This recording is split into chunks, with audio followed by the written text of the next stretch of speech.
The views expressed on the previous programs are those of the host. I bet you George liked the spots last night of the game. Of the Beasley Broadcast Group, its staff, advertisers. George didn't watch the Super Bowl. No. I did. I wasn't gonna, but I did. I'm pissed off. I hate the frickin' Steelers, man. I hate them. Hate them. Yeah. Despise them. So do you like them? Yeah, they're great. 560 WQAM presents The Neil Rogers Show. To talk to Neil, dial 567-0560 in the Dow's taking a tumble. Let me turn on the channel where I might be able to read the number, because CNN's got it down there like micro, you know what I mean? Dow's down 102 points. NASDAQ's down 8. The S&P is down, Neil, down 10 points. His guests or his callers do not represent those of WQAM. Sorry, Maria. It looks like a selling opportunity to me, bitch. Show on 560 WQAM. Yeah. Geldy's got a boyfriend. He doesn't know it yet, but he's got a boyfriend. Geldy. Some guy wants you bad, Geldy. Leo. He wants your... Oh, yeah. You waited all year and stocked up on beer. Pre-game is starting soon, but on the couch there's no room. Put a buck in the pool. If you lose, it's still cool. If the game turns out bad, at least there's good ads. Ooh, Super Bowl. No Janet Jackson on the halftime show. Baby, please bring us some more nachos. And keep your hands off the remote control. Hike, hike, hike. Super Bowl. Super Bowl. Ooh, Super Bowl. Super Bowl. Friends coming over.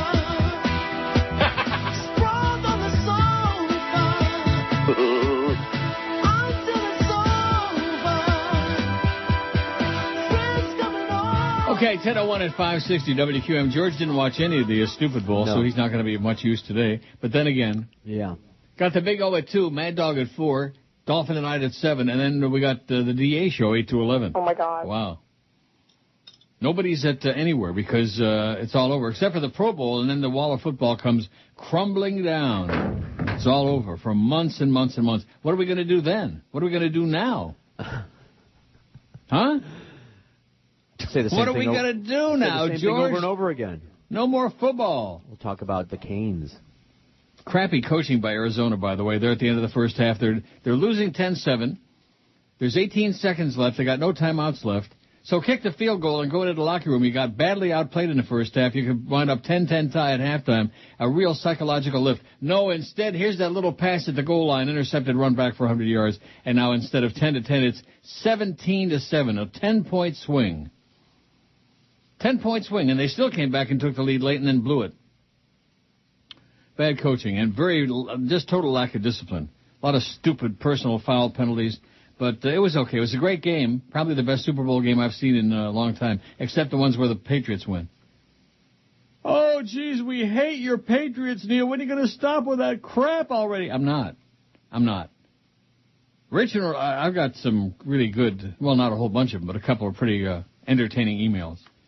But first, Rich in Orlando advises, this weekend the Orlando Sentinel announced the winners of their annual Foodie Awards. Not Footy, but Foodie. Foodie, Foodie.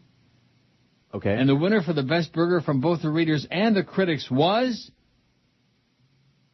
Five Guys Burgers and Fries. The readers' choices have to be taken with a grain of salt, as they frequently vote for chains like the Olive Garden, Red Lobster, and Pizza Hut. Winning the award from the critic is much more difficult, as the critic has a supposedly educated palate, and most of the readers' taste buds died in the third grade. I thought the winning burger from the readers would come from a bowling alley, since the only people who read the Sentinel are bowlers who like to see their league averages published in the paper, says Rich in Orlando. But the winners from both the readers and the critics, Five Guys, Burgers and Fries. And I guarantee you that George did his homework this weekend and went out there and tried it out. No, I did not. Not. Sorry. Well, why not? I was playing with children all weekend. Really? Yes. I see. So there. So you still couldn't watch the game last night? Not even a minute of it? Did you have sex with a woman last night? No. Even for a Did minute? you? What if she was? Yeah. What, Oh. Even if she was really hot? You did? No, I'm lying. So full of crap. I know. You know, that's something that's always puzzled me. Well, I mean, not a whole lot. I don't spend hours thinking about it, but, I mean, we know that there are couples, married couples and dating couples, who have gotten to a point in their relationship where they really despise each other. They can't stand even the smell of the other person, and yet, somehow, when they get horny enough, they manage to do the deed. I don't get that. Alcohol. You're not considering that. Oh, is that what it is? Oh, yeah. I see. Well, here's somebody, John something or other, without a name. Another horse with no name. Subject, why jocks are great broadcasters. Oh, and before I read his idiotic email, let me just say this. Tom Jicka got suckered in, and then he suckered me in with his column about Dave Halberstam's book about the 5 greatest network announcers of all time, sports announcers. And Tommy said, well, geez, where does... how come there's no Bob Prince and there's no Harry Carey? And then I read the article by Jicka and I got suckered right in. Well, the name of the book, the topic is the 50 greatest network announcers, not the 50 greatest sports announcers. And, of course, Harry Carey wasn't a network announcer, neither was Bob Prince, and like a lot of other great local announcers, they weren't network announcers, so they're not on the list. But Jicka got totally suckered in on that, and, nevertheless. So you're not as smart as you think you are, Tommy, but then again, who is?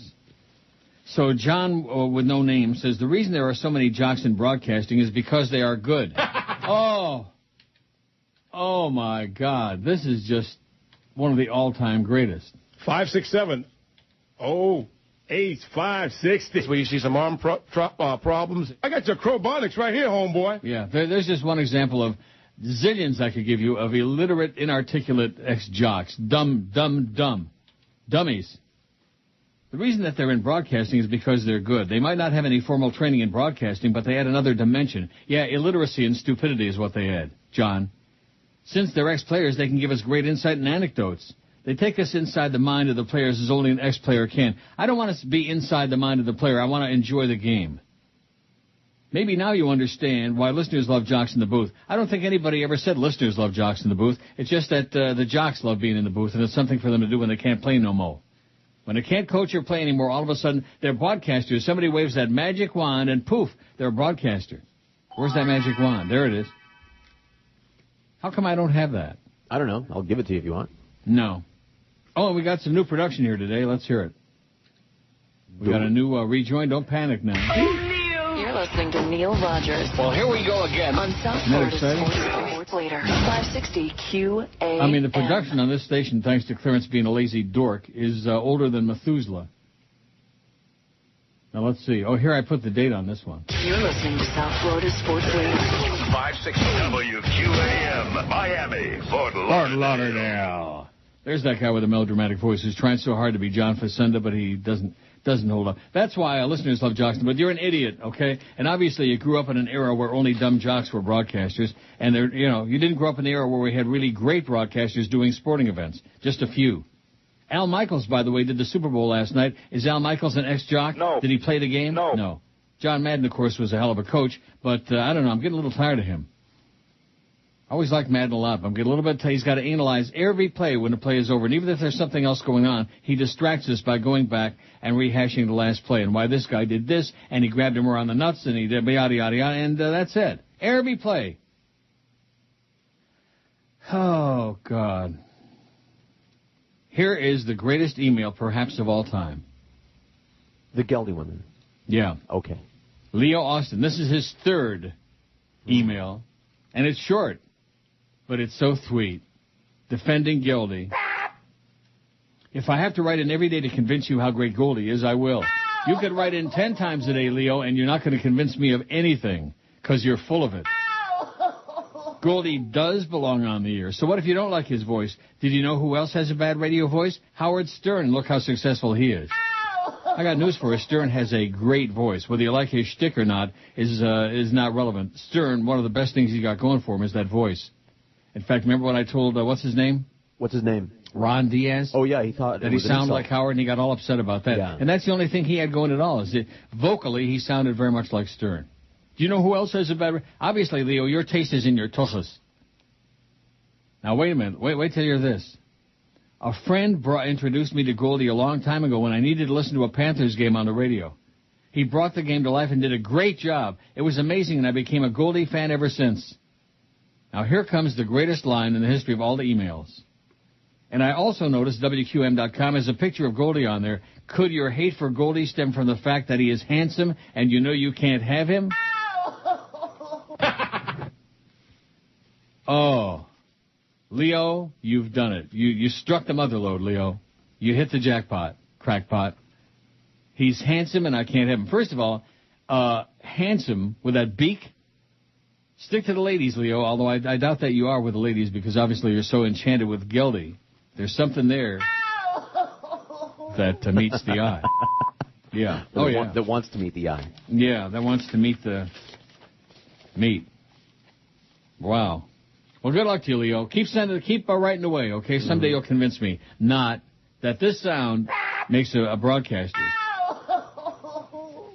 In addition to which, your knowledge about hockey broadcasters is slim and grim and none. But at any rate, Geldy, he brought the game alive to me. Ba, ba, ba, ba, ba. Oh, no. Here's one knocking Kurt Warner. Kurt Warner played a hell of a game last night. No, I don't like his born-again crap, but nevertheless, he played one hell of a game, I thought.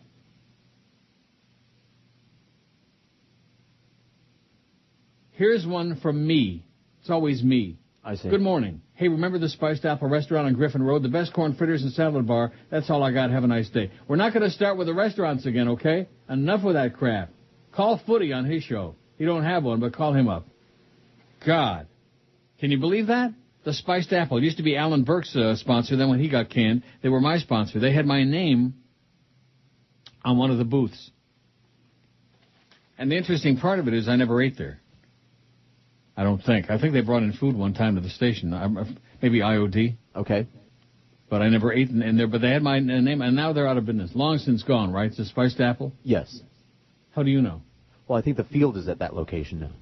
The field? I'm not sure, but I think Pepe Fields or Toady Fields? The field. One of our 717 votes on the poll. Now, this is a footy poll, speaking of food. What's your favorite soup? This is exactly the kind of crap that Footy would put on there. But this is Charlie B. This is what he's reduced to now. And since I was much too busy with the Super Bowl over the weekend and losing my ass at Woodbine, I just picked one out of the pile there, and there you go. What's your favorite soup? And it's got 700-plus votes. Clam or seafood chowder, 156. Now, if we wanted to be technically accurate, we could have put, like, New England clam chowder, and then Manhattan clam chowder was nothing more than vegetable soup. But we know that it's they're talking about the New England. We do? The creamy stuff. Oh, yeah. Maybe you know it. I don't think they know it. Some of them might know it. Some of them think Manhattan clam chowder because there's like 2 pieces of clam in it, that's really clam chowder. It's not chowder. Oh, if it's from New York, it's better. Keep that in mind. Okay. That's right. You better get your priorities straightened out. Favorite soup, clam or seafood chowder, 156. French onion, 136. That's mine. Oh, do I love French onion, although mushroom barley or beef barley is a close second to me, and that isn't doing all that well. Chicken noodle, 56. Leave it to Charlie B. Chick's noodle he puts on there because he's lazy. Chick's noodle, my ass. WTF, 51. Pea soup, 46. Oh, oh no. Gumbo, 41. Matzo ball, spelled very badly, 40. Tomato, 29. Cream of broccoli, 25. Cream of mushroom, 22. Beef barley, only 22. I hate soup, 20. Well, screw you. Corn chowder, 19. Black beans, 17. Lobster bisque, 14. Shrimp bisque, 13. And butternut squash bisque, 10. Oh, my God. Butternut squash soup. The best talent. This is Neil Rogers. Did he tuck it or did he cock it? Did he tuck it or did he cock it? Did he tuck it or did he cock it? Did he tuck it or did he cock it? The hottest show on earth is back as contestants from around the USA battle to become the next American Billy Idol. I'm all out of hope. One more bad dream could bring a fall. Somebody please kill me. That was truly horrible.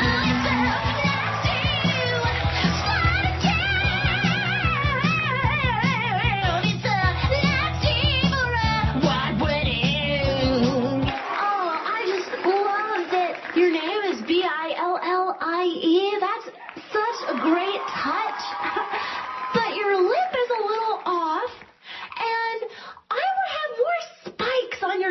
it, you know. Ow. Here she comes now saying moaning, moaning.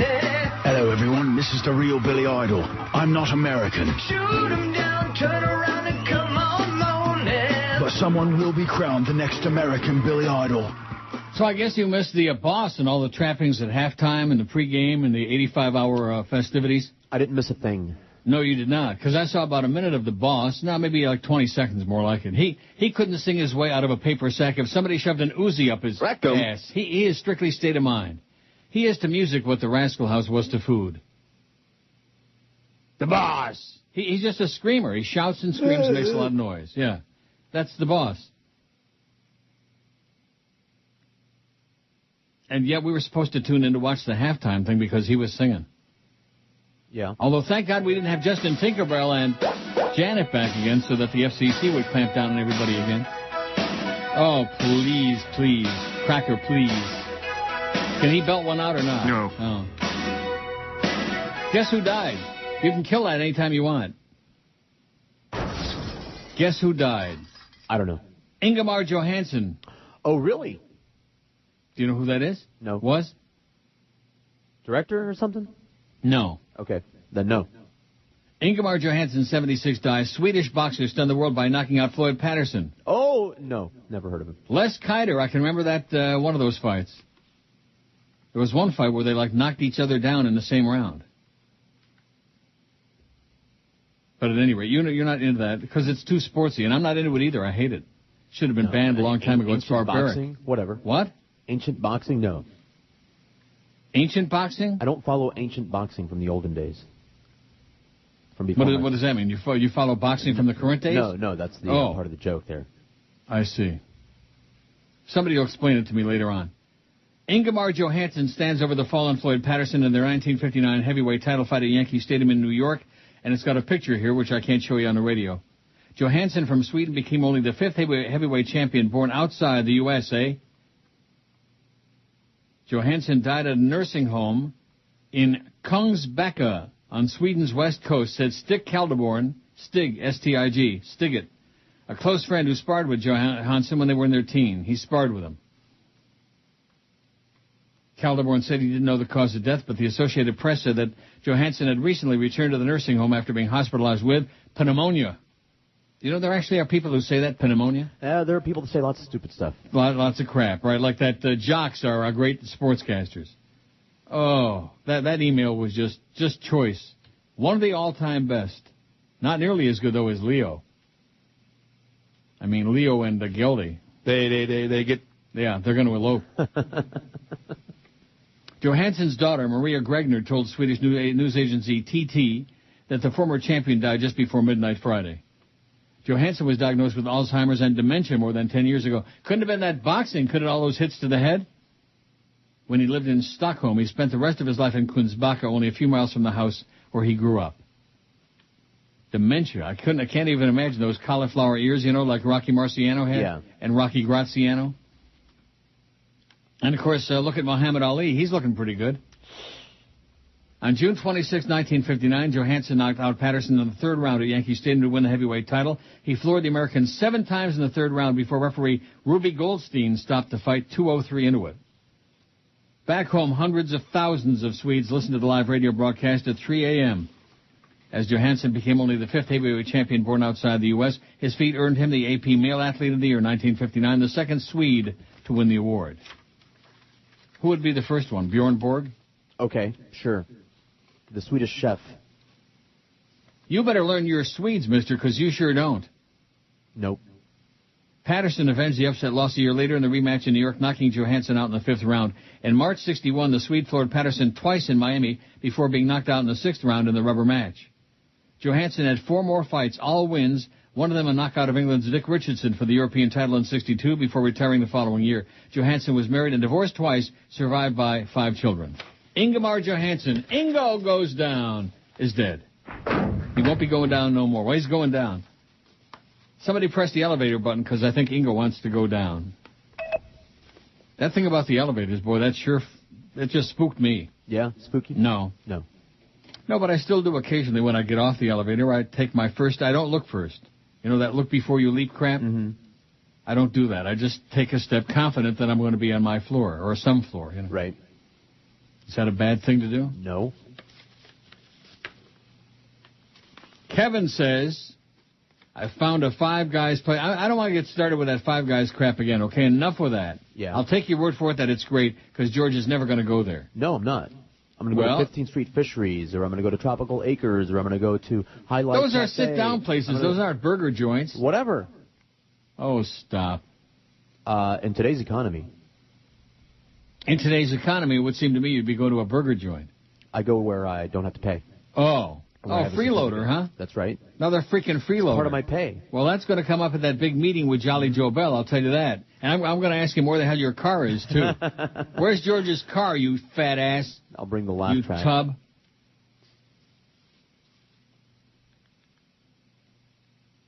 Oh, my God. Que paso? I've resigned. What? Que paso? Oh, it's from my financial guy. Okay. He's resigned from something or other, and he's going to be sending me other forms to fill out. By the time I get done, who the hell knows where my money's going to be, you know? But he's been good. He's been very good. Anyway, Kevin says, found a Five Guys place in Fort Lauderdale off Southeast 17th Street Causeway and Cordova in a plaza. What the hell is Cordova? Never heard of it. I didn't either. I must say the burger was great. How come no one's mentioning how the Cardinals were robbed one more play at the end of the game by not reviewing what was clearly a forward pass, not a fumble by Warner? Because there was 5 seconds left and the game was over. They blew it. They blew it. They freaking blew it. They had it right there in their hands and they blew it. They let it slip away. Not to mention all those stupid, obnoxious penalties. I mean, what kind of you talk about smash mouth football, what kind of a game was that anyway? It was a great game, but every time a play would end, somebody would smash somebody else in the mouth. Harrison from the Steelers should have been ejected for his actions early in the game as well. The officiating was horrible, but otherwise it was one of the best Super Bowls indeed. Both teams played their hearts out in the fourth quarter. Love you guys, Kevin. Well, you know what? 3 quarters pretty boring. Not too much going on. And then all of a sudden in the fourth quarter, a football game broke out. George would have enjoyed it. What? Not. You're just a hard ass, that's all. I have no Plain and interest in simple. watching other people play games. That's Why? all. For the Why same not? reason that you don't like vagina. It's not for me. Oh my God. What if it was a really hot girl? You know, it's like What that. if it was a really hot guy? It's the same thing. No interest. Thank you. Not for me. More for you. Oh, this Poohber guy, he's starting to really just bug me. Let's see. Ray says, tuned in late this morning, just looked at today's poll. Did anyone happen to mention? I'm surprised if George didn't say the absolute best soup on the face of the earth is potato soup from the field. Nothing else even comes we need close. to add that on there. Oh, my God. That's what it says. Please add it to the poll. And shame on you, George. Yes, I mentioned it. Neil Rogers got. I'm Chris Matthews, play hardball on MSNBC. I feel as giddy as a college schoolgirl who's wearing a skirt and those trampy thigh highs, and the wind just blew over my coochie. Even though the economy is dismal and our world seems to be crumbling, I feel exuberant and excited, like a 13-year-old girl going to see Twilight. Welcome to 3 CEOs of the automobile industry to hardball. Got Alan Mullally of Ford, Robert Nardelli of Chrysler, and Richard Wagner of GM. Welcome to the program, gentlemen. Let's start with you, Richard. Didn't know if you realize that you're actually named after a station wagon. Last name's Wagner. Yeah, it's like a station wagon. That's funny. No. I think it's funny. Maybe you don't have a sense of humor. Anyway, let's go to you, Alan. Don't you think it's funny that Richard Wagner's last name is actually from a station wagon? I know comedy. Anyway, what are you doing an elephant with 3 balls? You walk him and pinching a giraffe. Anyway, let's go to you, Robert Nardelli of Chrysler. Probably think I'm going to ask you about the Richard Wagner name reference. I'm not going to throw you a curveball on hardball. Okay. Why is it that you guys flew on private jets in to get your big bailout money? Don't you think that says to the American people, screw you? I think it sort of says screw you to the American people. Well, don't get me wrong, I'm a big believer in spend, but that's kind of crazy, right? Well, I'm trying to Although I wish I had a private plane, that way people wouldn't overhear the stupid things I say while traveling on mass transit. Let's go back to you over there, Richard Wagner. Your name reminds me of where I had sex for the first time. Get it, station wagon? Hey, are you wearing any wood paneling on your sides? No. Anyway, let's talk about the big bailout you guys think you deserve. Well, thank you very much. Go ahead. Go ahead. I'm trying to get an answer out of you. How do you feel about the bailout? Yeah, Chris, Do you really think... Go ahead. Chris, go ahead. What I'm trying to say... Let's ask Robert Nardelli the same question. Nardelli, wait a minute. It just hit me. Your name sounds like a macaroni. I think I had some vodka sauce in Nardelli last night. Well, I don't think Ah, funny. Come on, admit it. No, Knock, knock. Who's there? Banana. Banana who? Knock, knock. Banana. Knock, knock. Who's Banana. there? Who's knock, there? knock. Who's Orange. there? Orange and glad I didn't say banana. I know comedy. Let's go back over to Alan Mullally and Ford. Wait a minute. You know, your name reminds me of Big Valley with Miss Barbara Stanwyck. It rhymes. Mullally, Big Valley. Of course, you could also be the chick from Will and Grace with a high squeaky voice. Don't you think it's funny? Go ahead. Listen, Go ahead. I'm It's here. funny. I'm telling you, it's funny. Miss Barbara Stanwyck, Nick Heath, where we first saw the $1 Million Man, right? Lee Major. It's funny. Listen, we're here I'm for... done listening to you. Maybe they'll back talk the host. Tune in tomorrow when my special guest will be the priest, the rabbi, and the prostitute. That's funny. Chris Matthews played hardball on MSNBC. All right. 10:33. They just keep getting better and better. Yeah, I know comedy, that line. Just like Joey Reynolds. Fresh new comedy, baby. Oh, yeah. Nobody's laughing. A lot of people are crying. Rob in PEI says, Geldy is the Panthers' Foster Hewitt. I wonder if he can pronounce Cornwallis. Yeah, every time I think of Geldy, I think of Foster Hewitt. The boss can't sing, but the music rocks, says Rob in PEI. Prince Edward Island, well, they don't have a lot going on over there, so I guess, spruced up their day. The boss. Oi Shmoy Jew says, Bruce Springsteen is the biggest no-talent hum-schmuck in the known universe. Worst halftime show ever. His wife is even uglier than he is. Who's he married to? I don't want to hear the boss, okay? Oh, God.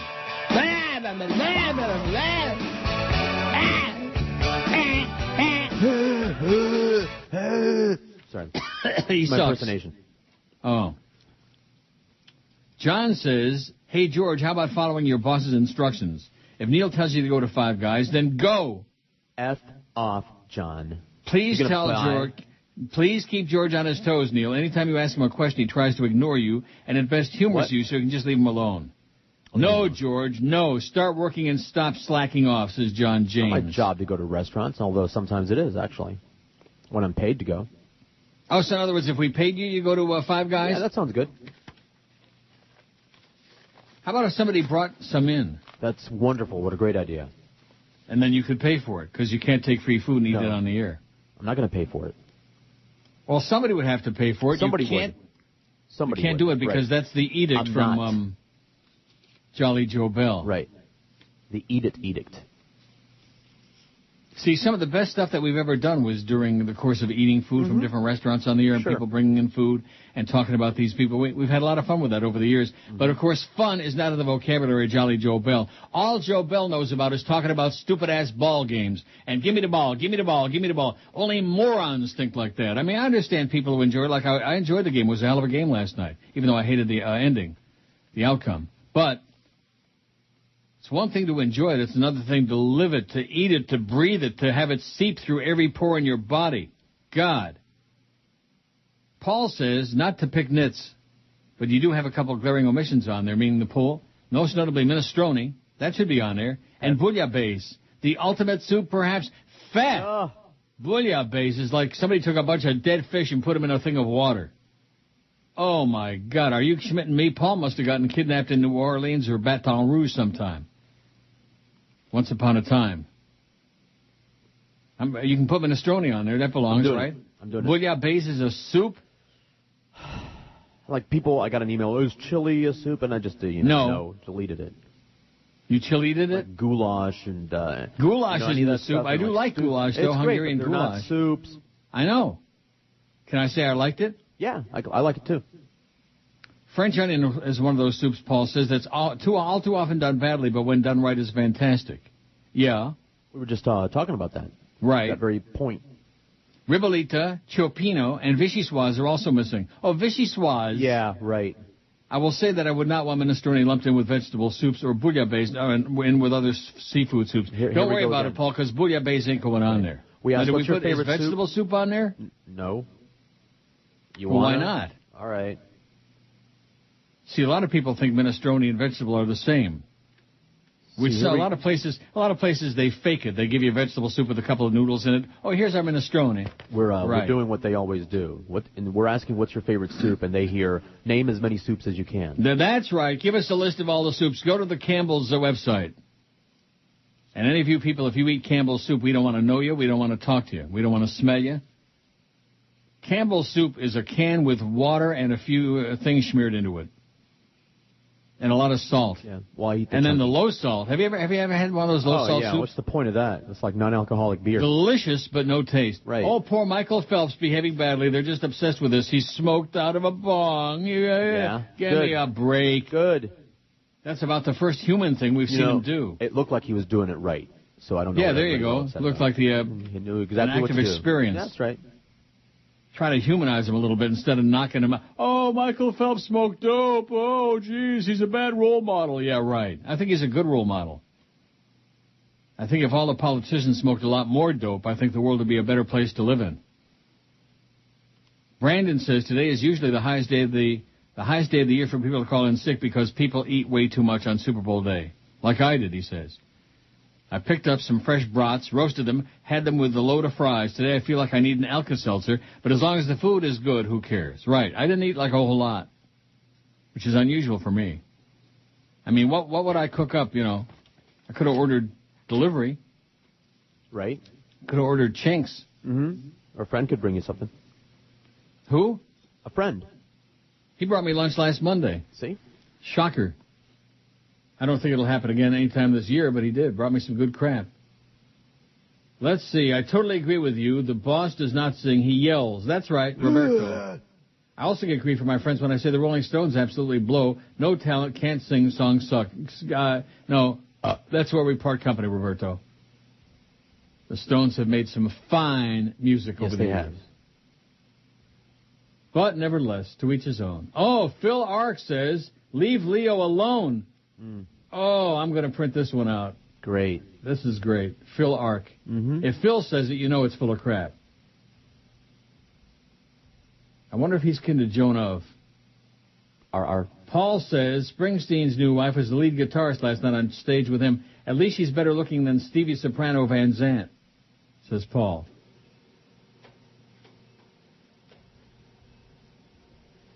Here's a sample poll, no adding necessary, a simple poll, says Joe D'Agiola. Which comedy bits are better, Mickey Mouse or Chris Matthews? Oh. Joe says, I honestly don't know which one to choose. They're brilliant. I just about fell out of my chair laughing at the last Chris Matthews. No comparison. And I know when there's a new Mickey. I'll start hyperventilating then as well. I work with someone whose last name is Eisner, and it takes my every ounce of restraint for me to keep from calling out Eisner during the Mickey bits. Absolutely terrific stuff. And then everyone who doesn't like them. What? I said. Eisner? Oh, and F everyone who doesn't like him. Well, F them all. If you don't like him, F you. The Chris Matthews bits are 100 times funnier than the Mickey and Eisner bits. Yes. And tighter. The Mickey bits are ponderous. After the first one or two, I mean, they could have, There's some comedy in there, but they're way longer than they need to be. Mm-hmm. Oh, thank God. Yeah. That's not a complaint. It's just an observation. Phil Ark says, leave Leo alone. I happen to agree with him in regards to Geldy. He's a good broadcaster. He's 1,000 times better than your boy the Big O or the Big Dog. Oh, my boy the Big O. Oh, yeah. I'm crossing my fingers for Geldy to get the show slot that follows you. I know he doesn't have a big, deep voice, but that's just not a luxury to be a requirement to be a great broadcaster. He doesn't have a big, deep voice? No, he's a squeakmeister, okay? Phil, he's a squeakmeister. I can't believe you're defending Kurt effing Warner. Isn't it interesting? He's always quick to thank Jesus. I don't care about that crap, okay? I hate him like poison, but he played a hell of a game. I'm defending him. What am I going to do, say that Jesus let him down? Always thanking Jesus and the angels when things go his way, but I didn't hear any of that yesterday when he lost. I guess God had the unders on the Cardinals, but not the outright win. I hope he dies of throat cancer and never makes the Hall of Fame.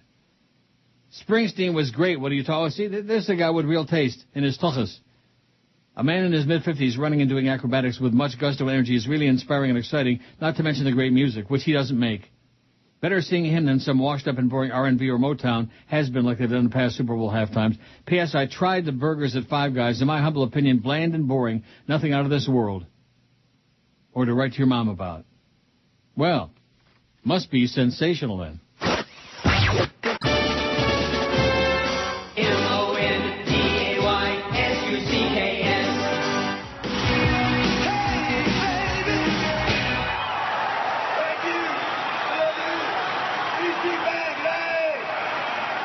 That was a great show, Bruce. Thanks, man. But to be honest with you, You stink. What? Well, faith in me, God, lad. After 72 cities in 4 hours a night, don't you think it's about time you had yourself a shower? Yeah.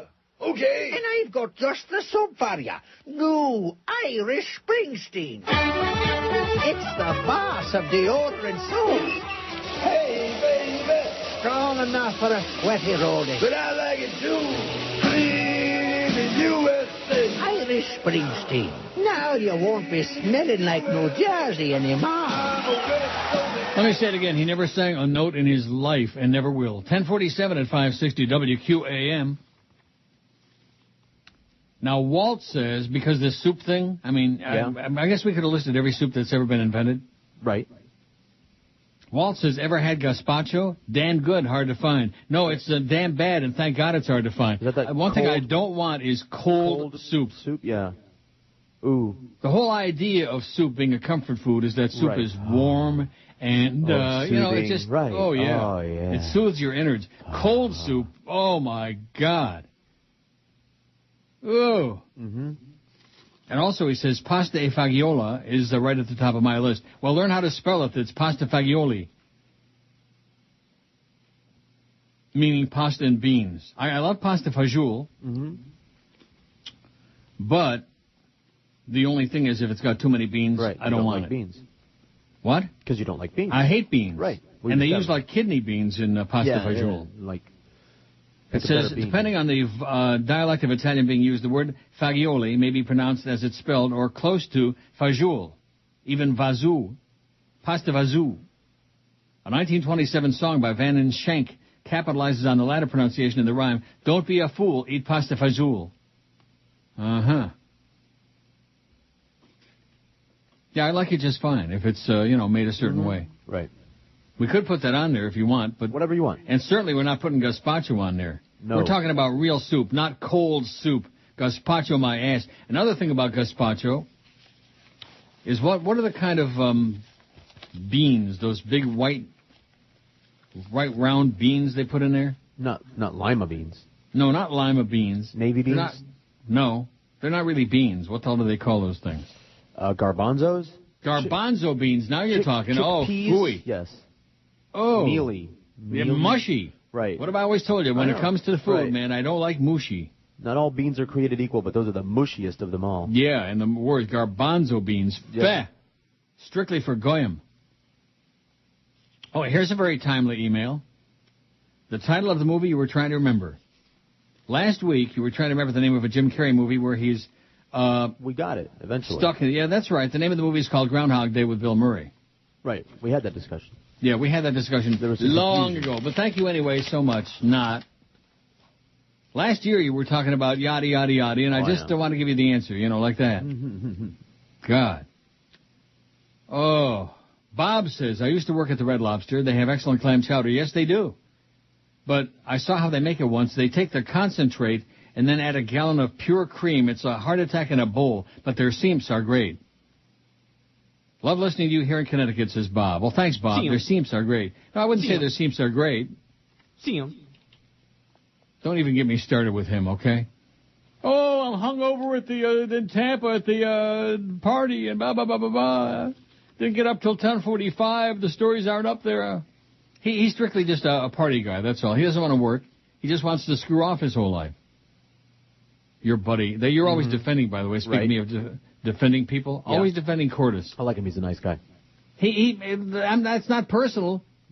Right? We're talking about two different things. It's business. There's only one kind of business that he specializes in. You know what it is? Monkey business. Sure. That's all he knows. You say monkey that's business. a bad thing. I mean, if he was like 90% monkey business and 10% real business, I wouldn't have such a problem with it. But he's 99.9%, just like, what is it? I don't know. 99.9 Ivory soap. That's right. Oh, and if you people are still using soap, I don't think I'm ever going to bring that up again. I give up. Oh, and guess what I found? My soft soap pink grapefruit. Grapefruit? Excellent. I saw that on the shelf yesterday, and I grabbed it up while I could still afford to buy it after a very bad morning at Woodbine. Here's a little tip to all you slot players. Do not get started on the $5 Wheel of Fortune. That is the biggest suck-in the history of mankind. Some guy on the the hell do they call that game? Crystals and sevens. Crystal sevens. He won $60,000 in the $5 room yesterday. $60,000. So I guess I had to make a contribution to pay a little part of that. $5 Wheel of Fortune, it's addictive. It's very bad. And you keep feeding and feeding and feeding. Where's a spin already? Where's something on the line? Give me a little something, something. Just keep feeding it in there, like Crazy Maurice the Frog. WB says the posted article, Why People Believe in God, by Larry Bernhardt is brilliant. Beinhardt. I've read his book, Fog Facts, and suggest it be mandatory reading for the general population, but then the idiots would, something after the first few pages. You're going to have to do something about this chopping off on the right-hand column on these? Yeah, before the show. Let's play with it. Thanks for that posting and the continued effort for the rest of the postings. I appreciate the direction, says WB. Why People Believe in God. Yeah, it's on our website. It's on the bedtime stories that Curtis actually put up. Maybe he got to bed before 3, 4 in the morning last night. Maybe the post-Super Bowl parties weren't as, draining as the pre-Super Bowl parties. And I do mean draining. Oh, here's one from the fake Timmy Williams. You'd love this. You'd love the email address? Yeah. Timmy Williams at a safe number 3. Doesn't ring any bells? Tim Williams from Zeta. I'd rather be a safe number 3 than number 1. It's too dangerous. I don't think that's what they're going for here. Yeah, it is. Number 3? No. Yes. Number 37. What are you talking about? What are you talking about? Forget I said anything. Okay. Uncle Neil, I can't tell you how much I loved seeing that born-again a-hole Kurt Warner blow the Super Bowl last night. It was orgasmic. Maybe he should convert to Buddhism or Satanism. Clearly, Jesus doesn't give a crap about him anymore. What a complete and total bag boy loser. I hope he chokes on his vomit just like he did at the end of both halves last night. See, I can't stand Kurt Warner, and I really hate the born-again religionist, but the fact of the matter is I hate the Steelers much, much, much, much more than I hate Kurt Warner. I despise the Steelers. The other great thing about the Super Bowl is the Steelers had no ex-University of Miami illiterate gang-banging thugs on the roster. So memo to the kiddies out there, don't be fooled by the falderall and propaganda. The road to football glory does not go through Moral Gables. It hasn't for a very long time, so there's no need to go there. Especially when you only have a 50-50 chance of getting out alive in the first place. Have a great week. I hope everyone who lives in Miami-Dade County dies in the fire. Timmy Williams, General Manager, 94.9. General Mangler, it says. I wonder if he's still, probably not. Once Mommy sold the station to Cheap Channel, I'm sure he got canned immediately, if not sooner. Are you sure? Timmy Williams. What? I said, are you sure? No, you forgot the whole story about, Neil, I'd rather be a safe number 2 or number 3. My point is these people want to be a safe number 37 here. Number 3 is way too high. This is about Timmy Williams. It's not about these people here. That's all you know is these people here, these people here, these people here. But that's not what this email is about. All right. No wonder that guy ripped you an ass about not going to Five Guys. I think the guy had a good point. Sure. Is he going to Slacker. Mm-hmm. How many assignments do I give you? How many assignments? Virtually none. I can't even afford a car, and he wants me to go out and buy a burger. I thought they're buying you in like a Cadillac Escalade. Yeah, that's with all the accoutrements on it, all the extras. Oh yeah, spinning rims, Daddy-o. I want gold. Rim this. That? Ew. No. Spin this. Spin the dreidel, okay? It's never too late to start spinning that dreidel. Oh, God. When is Purim, by the way? I guess I can't ask you because you're not in the same room with the calendar. Over here. I just have to get up and walk over to it, Wow. Purim must be coming up, I don't know. I'm sure. I'll go look during the break. Is it in February, March? And we better talk good about Dave Halberstam and his silly-ass book about the 50 greatest. I mean, I still get angry. I mean, obviously it's all subjective. But some of the names he's got, I mean, Phyllis George and Bryant Gumball and Jim Nance, who's just as vanilla as tapioca pudding.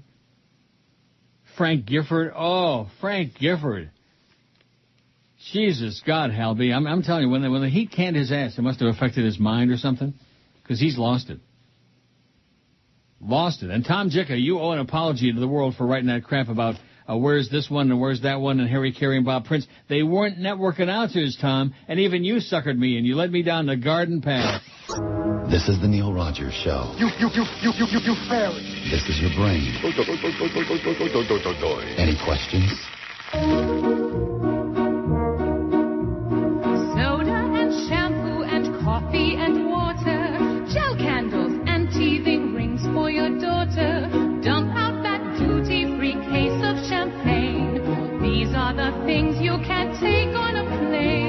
God. Cheese whiz and hair gel and lip balm and toothpaste. Clear as silk for all of those zits on your face. You have bad sunburn, but no solar cane. That's one more thing you can't take on a plane. At the airport, you'll be waiting. It may seem insane. While they make you throw out all of those things you cannot take on a plane. Oh, here you go. Here's a real brilliant email. This is great. Okay. Now, you know as well as I do that most of the polls, especially lately, come from Charlie B. or Sean from Hollywood. Correct. Well, I don't make them up. You don't make them up. Nope. Here's one from Jeffrey, who's just all bent out of shape. Your poll leaves out many soups from around the world. What about Thailand's Tom Kha Gai coconut chicken soup or Peruvian spicy shrimp chowder, chupe de camarones? What about spicy lentil and sausage soup? This poll is biased and only reflects your taste. It sucks. Yeah, that's right. I put the poll together. Not. I have a counterpoint for him. Yeah, what's that? Yeah, right. Jeffrey David Myas. It's more likely from Mo Howard David. Jeffrey David. Never trust a guy with two first names. That's what I've always said. Oh, wait, no, that was you. Jeffrey David. Yeah, it's a biased poll. Oh. Woo! Oh, here's a good one, though, that we have to add, which I love, Italian wedding soup. Oh, I just had some the other day. With the little meatballs in it? When I was sick, yeah, we ordered from an Italian restaurant. And, that's the best stuff. That is one of my favorites. It is good. Mm-hmm. Oh, Italian wedding soup, you got it? Ooh, I would actually pay Don't for be some biased right now. now. Put on some stuff that Goyam likes. Yeah. How about that Some Young Guy? Remember I used to get that delivered to the station? Yep. I think that's what they're talking about, isn't it? That Tom Car Guy or something on that. Some offshoot, some bamboo shoot of it, I don't know. From some 10th world Asian country. I have no idea. I don't like it. One thing that they're very good in spreading in Asia. Disease? Yes. Really? That's what you were going to say? Yeah. That's exactly the word. I was going to say Disease. that or rumors. Like SARS. SARS came here by way of China. Right. Sorry. Because we know that in China they're very, very sanitary. Ooh. Maybe that's why at Woodbine I find these old, smelly Chinaman. It's in their blood. It's in their skin. It's in the pigment of their skin. That aroma could put you in a terminal coma. Smelly old Chinaman. Oh, did I mention somebody won the jackpot Friday at Woodbine on the Wheel of Fortune, 227 grand? No, you did not. Wasn't me. Some Indian guy. Punjab. Another death. In fact, I think I got 2 more deaths. Yeah, I have 2 more. Oh, but before that, this is much more important. A Tucson television station says its broadcast of the Super Bowl last night was interrupted for some customers by about 10 seconds of pornographic material. All right. How do you like that? It depends on what it was. It was Matt Leinart on his knees. KVOA-TV in Tucson posted a statement on its website late Sunday saying the viewers who were able to see the material were those who received the channel through Comcast. Whoa! KVOA, it doesn't say what the material was. KVOA says it will investigate the incident. The game was sent out from the TV station without interruptions or pornographic material. Comcast spokeswoman Tracy Baumgartner confirmed the company's standard feed was interrupted during the Super Bowl, although she said its high-definition feed was not. Oh, well, wouldn't that have been great to see the porno in HD? Baumgartner said engineers are investigating. They're looking into it. Pay your taxes, Tommy. Tom Daschle, all these guys, they don't want to pay their taxes. Well, you caught us, so now we'll pay them. The whole world is run by crooks, so if you think that Obama's going to get a whole bunch of honest people in there to run the country, dream on, baby. The world is run by crooks. Kooks and crooks. Yeah. John Gordy is dead. You think he's kin to Barry Gordy? Who? No, but he's got a Detroit connection. Former Detroit Lions lineman led the NFL Players Union when it negotiated the league's first collective bargaining agreement in '68. Died of complications from pancreatic cancer at the age of 73. Gordy died Friday of complications from pancreatic cancer at UC Irvine Medical Center in Orange, California. His wife, something said. His wife, Betty. Goes on and on and on. And we don't care about that. Do you care about it? Obviously not. Nope. Got to do with football. Right. George is adamant and militant about that. I don't want to watch other people play games. I don't want to. I don't want to. You don't want to have sex with women. Nobody can understand that either. What? I said, how's it going, eh?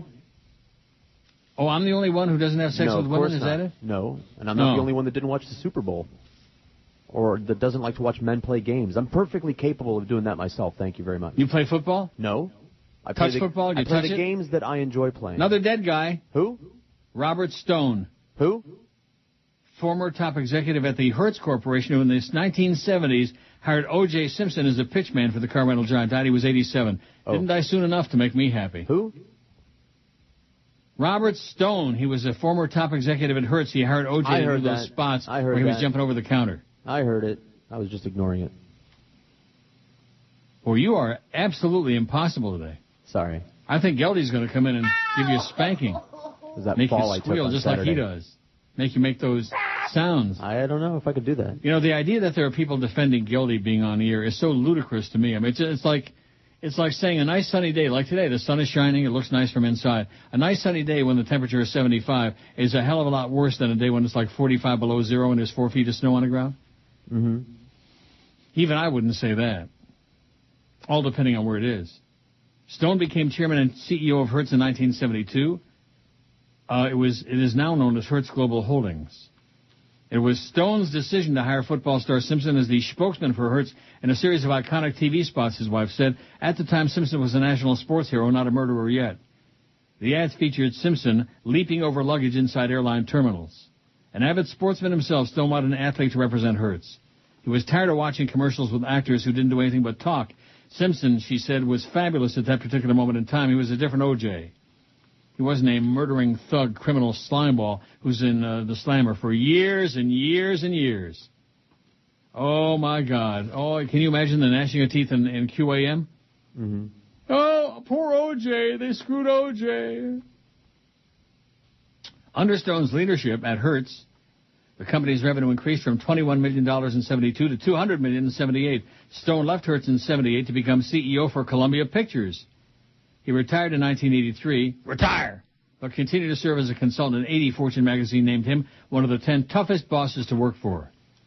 Oh, that's before they found out about Jolly Joe Bell. Stone came to Hertz from NBC. How do you like that idiot saying that Howard Stern's got a bad voice? Yeah. Even you wouldn't say that. No, but I don't like it. You don't like his voice? Sounds like a continuous droning sound to me. He's got a great voice. Fine. More for you. You can have it. I don't listen, but he's got a great voice. See, one thing about me, I can be fair, just like the thing with the game last night. I can't stand born-again, Bible-thumping people in sports pushing their religion on me. But the fact of the matter is I hate the Steelers even more, so I didn't give a crap. I'm being honest. I can be fair. He played a hell of a game. Doesn't do anything for me. Sounds like a droning sound. Howard's voice sounds like a droning sound. Doesn't do anything for me. And that sounds better? No. Didn't say that. A squealing, squeaky voice? Didn't say that either. My God. The idea that anybody anywhere would put Geldy on the air Eisner? is just silly. I'd put Mickey on the air first. At least he's entertaining. I disagree. Here's one from Juan. First-time emailer. Love the show except George. But my dad says he's been listening to you since I was an itch in his sack. And I try to listen on the radio every day, but I'm listening to the show from the Internet, and it sounds great. This poll sucks as much as George does. All he does is talk about bad music and rolling around like a faggot at the skating rink. When he's hosting the show, there should be a disclaimer that lets people know the show is going to suck today. He better be kissing your ass, because when you do kick the bucket, all he'd be good for is a pooper scooper at the zoo, although it says popper scooper. I see. They just opened a Five Guys here in Kendall, and it's great, says Juan. Well, maybe Juan will bring you something. Yeah. No, a little thanks. something from Kendall. No, thanks. And you got John James all bent out of shape. Oh, and you know something? I've been playing the wrong... Oh, I'm sorry. The whole first hour, and you never even chastised me for it. For doing what? Playing the wrong execute. The wrong deal. Okay. I put the new one in there this morning, and all 4 breaks in the first hour we played the old one. I didn't notice. Well, that's because you're not paying any attention. You're too busy worrying about where's that damn new car that Jolly Joe promised you that you know you're not going to get. You know you're not going to get it. I know. The only people that get cars in that company are big shots like Ray Perry and Screwan. And Joe Zagacki. Joe Zagacki has a car? I think he does have a car deal, yeah. Joe Zagacki's got a company car? A penis face like Joe Zagacki? A car deal. A car deal. Yes. Or he does spots in exchange for the car, that kind of deal. You mean like Hank used to have Warren Henry? Correct. Well, why can't you do that? I don't know. Well, that would require, well, let's talk about that at 2 o'clock when we have our big, on another one of those conference calls. This is the last one, by the way.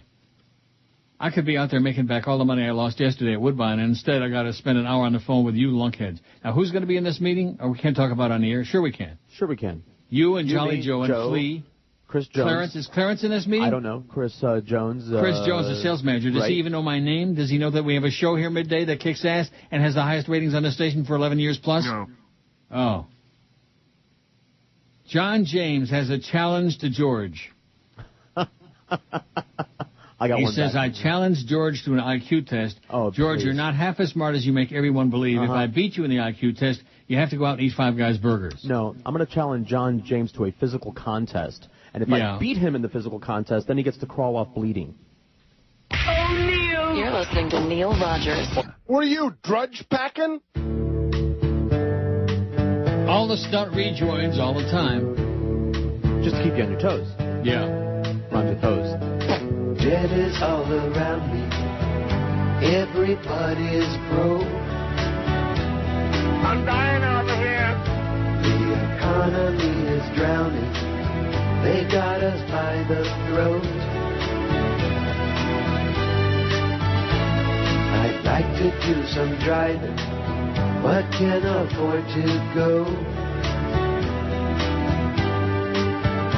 For the world's richest country, this depression blows. Absolutely. After 9/11, the stage was set for the neocons to grab all they could get. They trickled it up to the 1%, raped us all and left us for dead. Could this be a recession? The headlines coyly muse.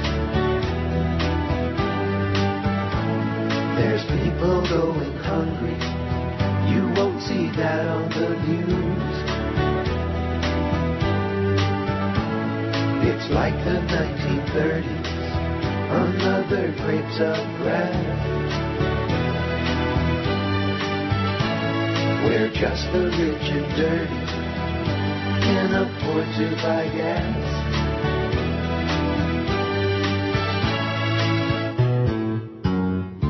The corporate newspapers say it will end. The ones that I use for the sheets on my bed. You patriotically left them in control. They robbed us blind, now we got a dust bowl. We're in a deep depression, but they don't want you to know. For the world's richest country, this depression blows. It blows. Don't you know? Yeah, this depression blows. 11:19 at 560 WQAM. Happy Monday to you. Steelers won the Super Bowl. We're not too happy about that here. They stink. Anyway, here's one that says, hey, Neil, do us all a favor and send that bitch George home. He's the biggest no-talent jerk to ever come down the pike. I guess it's Pick on George Monday. I didn't realize that. It's the same person writing all these emails. Get out of here. See ya. JCP Black Knights at Jimmy something or other. If I wanted to, yeah, I if you want create to, an email account every 2 minutes under a different name. Go ahead. Why? Go ahead. I'm not gonna. Go ahead. Go ahead. Go ahead. I know comedy. Welcome to Hardball, Yeah. Whoever is doing that does a great job. I mean, I think it's it's so Pettengill. close. Huh? I think it's Pettengill. Is it? I think so. Every once in a while. Wow. About 2-3 times a year he does a good bit. I know. I'm amazed. Andrew says, hey, Neil, how could you leave out lentil soup on your initial poll? I didn't make the initial poll, okay, Andrew? Let me say it again. Wow. And I hate lentil soup. Mm-hmm. It'll never have a chance to catch up if added on now, so no point. Go ahead, put it on there, lentil soup. All right. But come on, you left out the best soup of all, lentil. Not to mention a bunch of others, of course. I'm going to put on lentil soup. Lentil. Don't start with that Yentl Green crap again, okay? Yentl Green. Speaking of the Dolphins, our Dave Joseph talked to Yentl Green. And just the way she says, speaking of the Dolphins. Oh, woo! Oh, brother. The fake Larry King, who obviously, whoever the real person is a total moron, says Al Michaels and John Madden are overrated and past their prime. I like Madden with Pat Summerall, but not with Michaels. Jim Nantz and Phil Simms are the best. Oh, my God. Jim Nantz is mediocre at best. He's okay. Mediocre, but not great. And Phil Simms, one of the most annoying people ever to appear on my TV set, or anybody's TV set. Phil Simms. He's over on the sideline, number 85. Oh, God. I just think about him. I want to puke. Fake Larry King. Your taste is in your tuchus, Larry. Maybe somebody ought to, empty your bag. Take a little bit of the pressure off of there. You know what I'm saying, Larry? Rectum. Uh-huh. Okay, here's the way the poll shapes up right now. We're going to make 1,000 votes on this poll today, I think. Woo. Won't that be something? No. Yeah, it will. What's your favorite soup? Clam or seafood chowder, 178. See, the two of them shouldn't be on there together. This is Charlie B's bad. Seafood chowder is different, fishy tasting. Right. People who love clam chowder like I do, a lot of us don't like seafood chowder. They should be separate entries, but too late now. Mm-hmm. 178. French onion, 150. Chicken noodle, 68. Or Chick's noodle, as Charlie B wrote, because he's a lazy turd and thinks he's cute. WTF, 56. Pea soup, 53. Pea not for me. Pea your heart out. Gumbo, okay. 47. Matzo ball spelled badly, 46. Lobster bisque, 31. Tomato, 31. Beef barley, 28. Should be much higher than that. Beef barley is just awesome. Killer. Yes, it is. Cream of broccoli, 26. Cream of mushroom, 24. Now, let me also say this, and I don't want to make any additions, but there are other variations of mushroom, like wild mushroom soup. Right, you ever had that? Right, yes. Awesome. Great. With unbelievably wild rice good. in it. Corn chowder, 24. Say hi to the Colonel. I hate soup, 21. Well, guess what? How can anybody hate soup? I don't know. It's like saying I hate ice cream. I hate candy bars. No matter what we put on, we hate. Yeah. We're in South Florida. We hate. Black bean, 19. Shrimp bisque, 14. Butternut squash bisque, 12. Oh. Just the sound of it. I mean, I know what it is and what it tastes like mush. But the sound of that. Butternut squash bisque, 12. Pasta fagioli, 3. Potato soup. And why does it say from the field on here? We didn't want that on there. I thought that's exactly what the guy said. That's what the guy said, but we're not promoting restaurants. Well, it's a different animal from anywhere else. I'm sorry. 3. Italian wedding soup, 1 minestrone, 1, and vegetable none. I'll tell you one thing, and this may shock you. Yeah. But in Italy, in some of the really great restaurants I've eaten in, and most of them are great, a lot of the minestrone soup is like vegetable. It's very disappointing. Yeah, I don't think that shocks me. I thought it was a vegetable soup. But it's got pasta in it. Right. Well, that's not meat. Too many veggies. I mean, vegetable soup to me is like, I think of Campbell's when I think of vegetable soup. Boring. Yeah, but I think that's got little noodles or something in it too, doesn't it? No, it does not. Okay. Campbell's vegetable soup has got noodles in it? I don't know. Oh, I think that guy's right. There's only 1 noodles, okay? It's a good time for the great taste. Yeah, idiot. Neil, this is Noodles, reminding you that it's always a good time for the great taste. You know, that's a great movie that far too many people have never seen. Once Upon a Time in America. Yeah. Noodles. Wasn't that his name? Yes, that was one of the characters. Now, was that the red-haired guy, or was that Robert De Niro? I forget. Oh. I don't think you ever saw it. I did see it. It took me 3 times to get through it. Brian Bloom was in it. Yeah. Whatever happened to Brian Bloom? I don't know. He got old and ugly, I guess. I imagine. He was on some stupid-ass soap opera, and then he vanished from the scene. What a shame. He's no Bruce Springsteen, I'll tell you that. Who is? There's only one boss. The boss. Oh. All these state-of-mind things. We have to do a poll on that soon. Not just restaurants, but people. Like Elvis. The boss. Who's another one? Michael Jackson. Yeah. State of mind. Eric in Tamarack says, good morning. Question for you. Did you hear what Bruce said at the end of his crap show? Oh, Springsteen.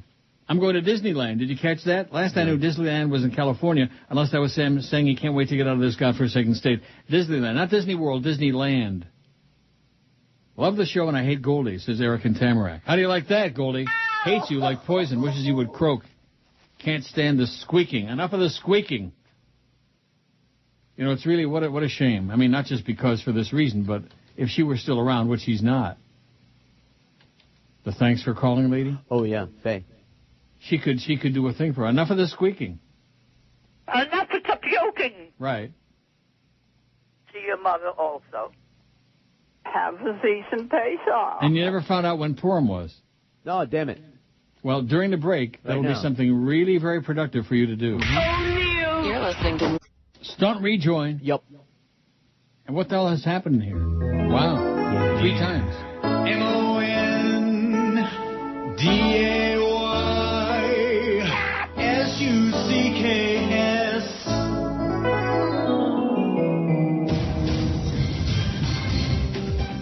Welcome to Hardball on MSNBC. I'm Chris Matthews. I gotta be honest with you. I feel like a little fluffy white kitten who's just been given a warm bowl of milk. I feel like a completely different person since we have our new president, Barack Obama. It's just like on that show Ghost Whisperer with Jennifer Love Hewitt, who plays psychic medium Melinda Gordon. When she looks at Sam, she sees her dead husband Jim's face, because when he died, he jumped into Sam's body. I draw the parallel because when people look at me, they see me, Chris Matthews from Hardball on MSNBC. But when I look in the mirror, I see a little girl in a pink romper, my hair in pigtails, licking a lollipop with like a 2-foot circumference. I feel like Rose from 2.5 Men, you know, Charlie's stalker girlfriend. I'm totally in love with a man who doesn't know I'm alive. But it matters not. People say to me, hey, Chris, what about the fact that the Dow plunged to its lowest level in Inauguration Day history? So what? People say to me, hey, Chris, how can we possibly create 4 million new jobs under the Obama administration? I say he can. He's a candy man. He can take a rainbow, wrap it in his side, soak it in the sun, and make a gravy lemon pie. I feel like a cherry Pop-Tart that's been baked golden brown to perfection in the toaster oven, and it's just sitting on the counter waiting to be consumed. I feel like Angelina Jolie's underpants. It's a new day. Same old crappy economy, wars, horrible real estate market, endless despair and divisiveness. But now we have a president who can take tomorrow, dip it in a dream, separate the sorrow, and collect up all the cream. Obama can. Obama can. He's the candy man. I'm Chris Matthews playing Hotball on MSNBC. Who can take a sunrise? Who can take a sunrise? And then sprinkle it with dew. Obama can. He covers it in chocolate and a miracle or two. You know why? He's the candy man. Yes, he can. The candy man can. Okay, those are great. Anybody who doesn't like the Chris Matthew bits, I have one thing to say to you. Purim is Monday night, Tuesday, March 9th and 10th. Yes. Monday night and Tuesday. I wrote it on the calendar. Well, somebody sent me, and they also say, now tell the truth. How can anyone in their right mind like Hamantaschen? It's the world's worst cookie ever. Are we going to guess what? Bowl? Only somebody with a goyischer cup would say that, because Hamantaschen are not cookies. And the real ones, the good ones, don't tell me about those hard little triangular ones that they try to pass off as real Hamantaschen. Amongst Hamantaschen. yourselves. Those things suck. What? I'm on the outside looking in. Argue that amongst yourselves. What's traditional? The real Hamantaschen are the big, fluffy, soft ones with like the poppy seeds inside, the mun, poppy seed. All the real Jews are the ones that argue with you about that. I ain't gonna. Yeah. Because there is well, no this must be a fake Jew from Miami Beach who sent me this email. Must be. The world's worst cookie. And I would agree with you about those little hard ones. Ugh. The big ones are soft and brown. Right, and aren't cookies at all. They're pastries. That's exactly right. Even a guy like George knows it. And over the years, back in the day when we could get food brought in, remember we used to get Hamantaschen brought in? Of course. In fact, Dave Halberstam, who wrote that stupid book about the sportscasters, even Dave used to send us all kinds of good stuff, including the real Hamantaschen. No, he would send us the fake ones. Oh, like I said, never liked him. It was Pastry Lane, if I recall. The Pastry Lane, very, very good. What a memory. Honey glazed, poppy filled, make you fail a drug test, delicious Hamantaschen. Those are to die for. They were. Real Jews eat real Hamantaschen, okay? Only ersatz Jews, a.k.a. Goyim, eat those little hard triangles. Could crack your teeth on those damn things. They're nasty. So somebody, Mark says, once upon a time in America, Robert De Niro was Noodles and James Woods was Max. Noodles. Luxchen. Luxchen Kugel. Now, Lux is a derogatory... What? Yeah, there you go. Lux, I've told you this before, is a often derogatory term for Italians. Really? Luxchen, yeah. And Luxchen Kugel is noodle pie, like he said there, noodle pudding. Okay. and you cut it into squares, you know, like, oh, God, is that with raisins in it? Is that because, like, calling them spaghetti, is that what that amounts to? Calling them pasta? What's Lokshin? Noodle? Noodles. All right. Robert De Niro. So you can't call an Italian a noodle? Not a limp noodle. Ah. Look, every language Oh, I has know. got derogatory words for, I mean, everything, everyone. For example, Schwarzer Sure. in German or Yiddish means black. Schwarz is black, dark. Correct. Schwarzer is a black man. Sure. And it doesn't necessarily be. In fact, Mo used to get his, the things that he says on the air, he ought to get shot for saying that.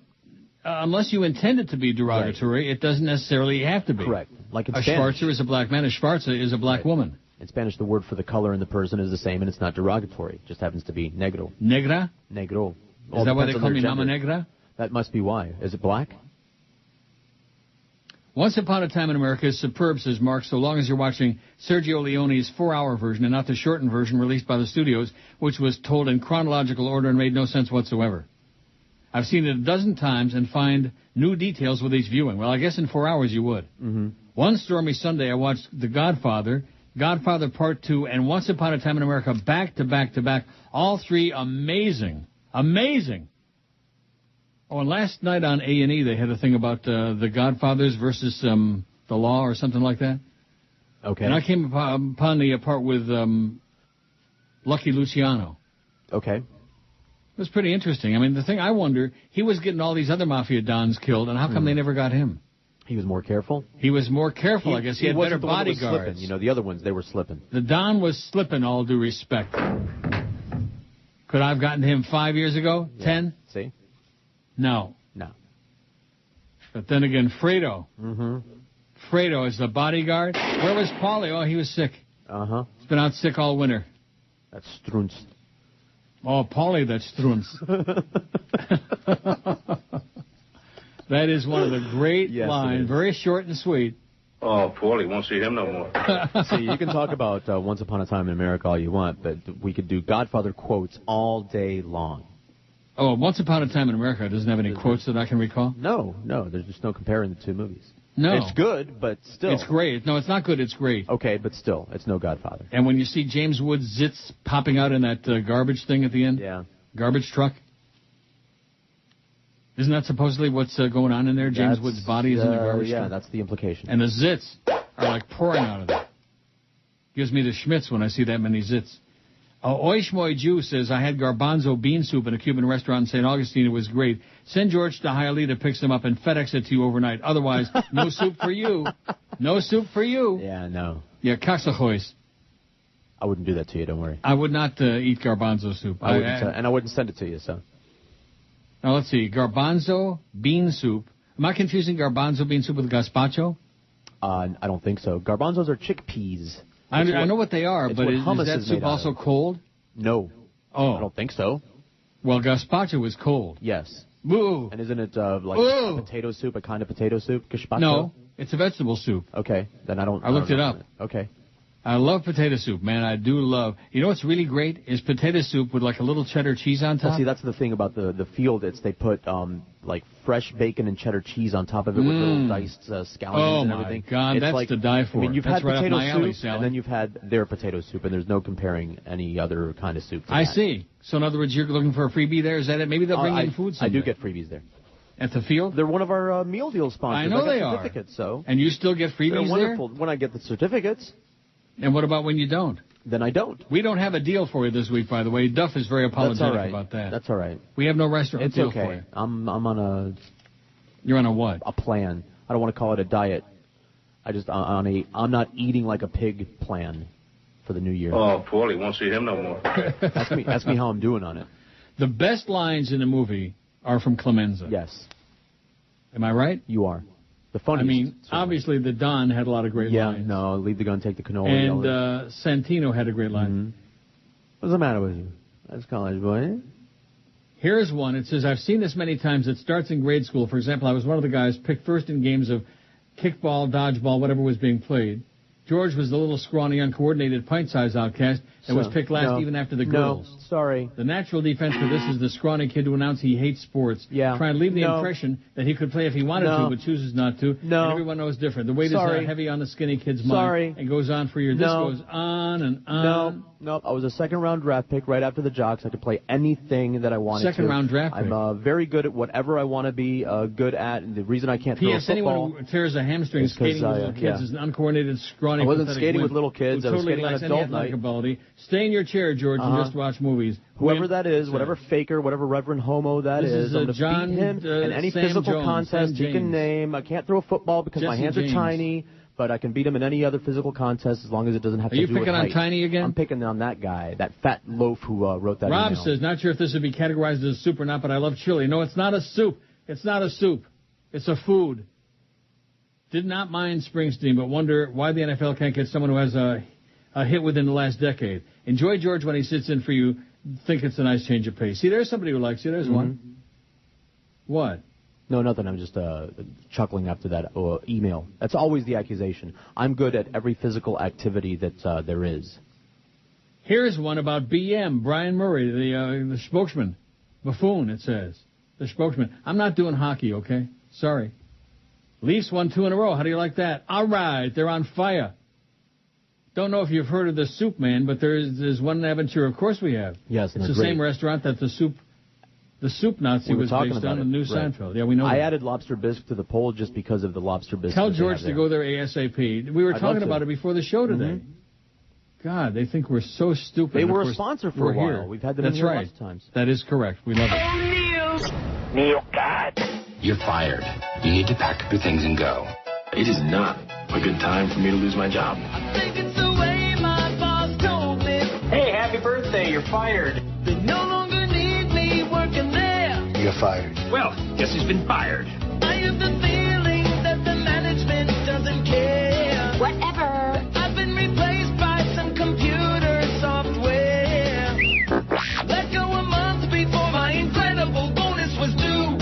Yo, that's mine. Well, ain't this a kick in the ass? I'm in the unemployment line. Unattached, unemployed, and living with his father. Yo, that's mine. You dirty son of a bastard. I'm in the unemployment line. Inhumane. Oh,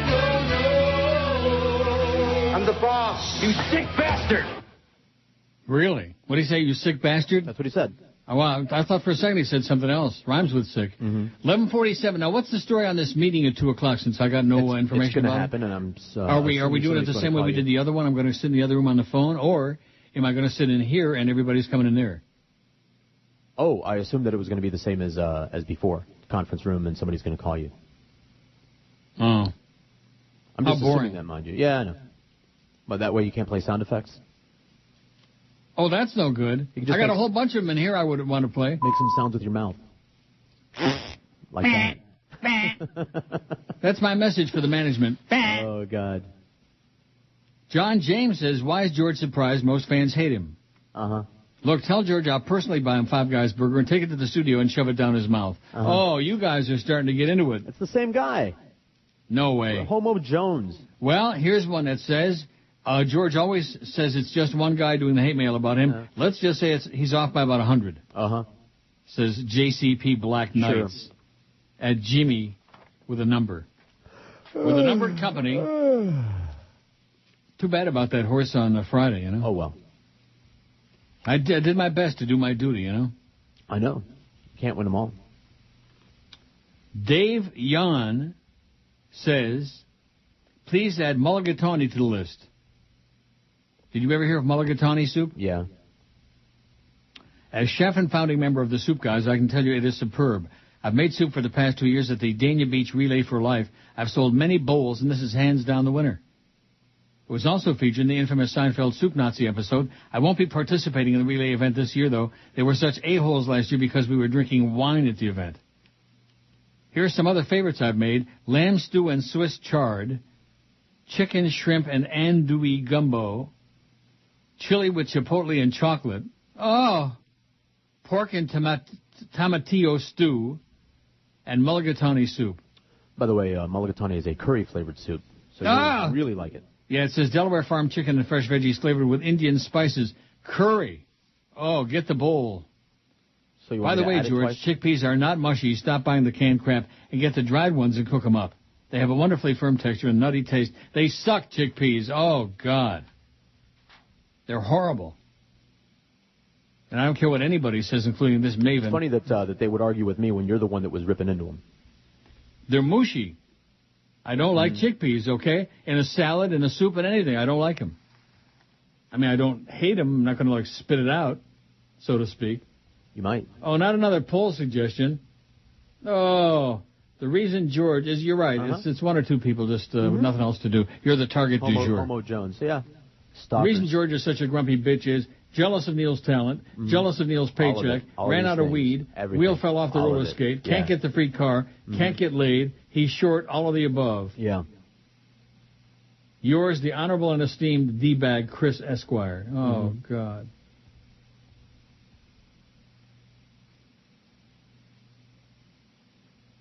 Is this guy? Oh, here's the guy that says you're a wimp. Yeah. You're uncoordinated, no athletic ability. Okay, great. I have no basis for that whatsoever. John James is back. It's you against the world today. Yeah. Can someone stuff George's faith with... I'm not reading They're that. Obsessed. Yeah. Obsessed is right. Just like the ones that rip me an ass. Oh, and on Friday, remember, A-Fan returning soon. I can't wait for A-Fan to come back. Not A-Fan. Remember that call? Yep. Now, what was the situation with that phone with the technical deal? Not that I'm going to try it again today. I got a whole pile of emails. We never figured out what was going on, but didn't we straighten it out by accident eventually? No, I did. Yeah. I got them on here, but they didn't sound good, though. We don't know. I mean, who wants to hear, I'm your friend? Who wants to hear that? Unless it's nice and clear. Right, unless it's nice and queer. You want to try an experiment again? No. Okay. What, are you trying to sucker me into doing the phone again? No, not Don't me. take out on me your frustration with all these emailers that are ripping you a nasty ass I don't today. care what that guy These has are to probably Arizona fans. Sure. These people are probably pissed off because the Steelers didn't cover. I don't know what the spread was, but it sure as hell wasn't whatever wound up. Would it wind up 27-24, something like that? Whatever the hell it was. Whatever it was, and whatever it is, it ain't. Did he tuck it? Did he cock it? Did he this? Did he that? Screw it. How come they didn't play? This is what cracks me up about football. Other sports as well, but football especially. How come they didn't try all the things they did in the fourth quarter? How come they didn't do them in the first three quarters? That's what I'd like to know. When they were marching up and down the field like there was nobody else on, and there was nobody out there. Bad coaching, I say. Kick that field goal at the end of half. Go in the locker room tied at 10. 10-point swing. And none of the Mavens talked about that. None of the experts on there, of which they have so many. And if somebody doesn't shove a roller skate in Bob Costas' mouth pretty soon, I'm going to be pretty porked off about it. He just makes me nauseous. He is such a twerp. Oh, we got a new fake. We got Cousin Brucey. That must be Johnny Dark. You think? Sure. Yeah. Yeah, it even wrote out, yeah. Uncle Neil Springsteen is a fairly good lyricist and decent songwriter, but he can't perform for crap. In other words, he's just like his idol Bob Dylan. They can both go take a flying leap. Maybe they'll have Dylan do the halftime show next year in Miami. Or maybe they'll let Gloria Estefan do it. She has no boobs anyway. So if there's a wardrobe malfunction, nobody would notice. Quienes más macho anyway? Here's to New England winning their fourth Super Bowl next year on Miami's turf, just to rub it in the noses of Dolphin buttholes even more, especially after the Dolphins go 2-14 next year. Signed Cousin Brucey, a.k.a. Johnny Dork, for sure. For sure. Positive. Yeah. Who else would, yeah. Right? Right. Remember those days at IOD? Oh, yeah. Tell George it's not hundreds, but thousands who hate him. All 30 people in our office can't stand him. My cousin told me that he was an a-hole when he knew him in Libby. Right. Is that in Montana? That is. But, of course, I've spoken about that at length, so. And it's signed Faisal, some terrorist raghead. Yeah. Oh, here, Pedro says, you never put this poll up. How much credit card debt do you have? That's right, because I deleted it then. I just deleted it again. It's boring. Wow. How much credit card debt do you have? Who What's cares? your favorite number? Yeah, Let's pick do a that number poll. between 1 and a billion. Rosemary says, I like George okay, but it seems to me he is so bored with the show. Didn't she write that same email last week? Can I read this? All right. The Dow's down 67, by the way. Thanks. Flea seemed to have had a good connection with you, and it was enjoyable listening to the two of you. You've been a long-time listener, but most honestly say I don't listen when George is on.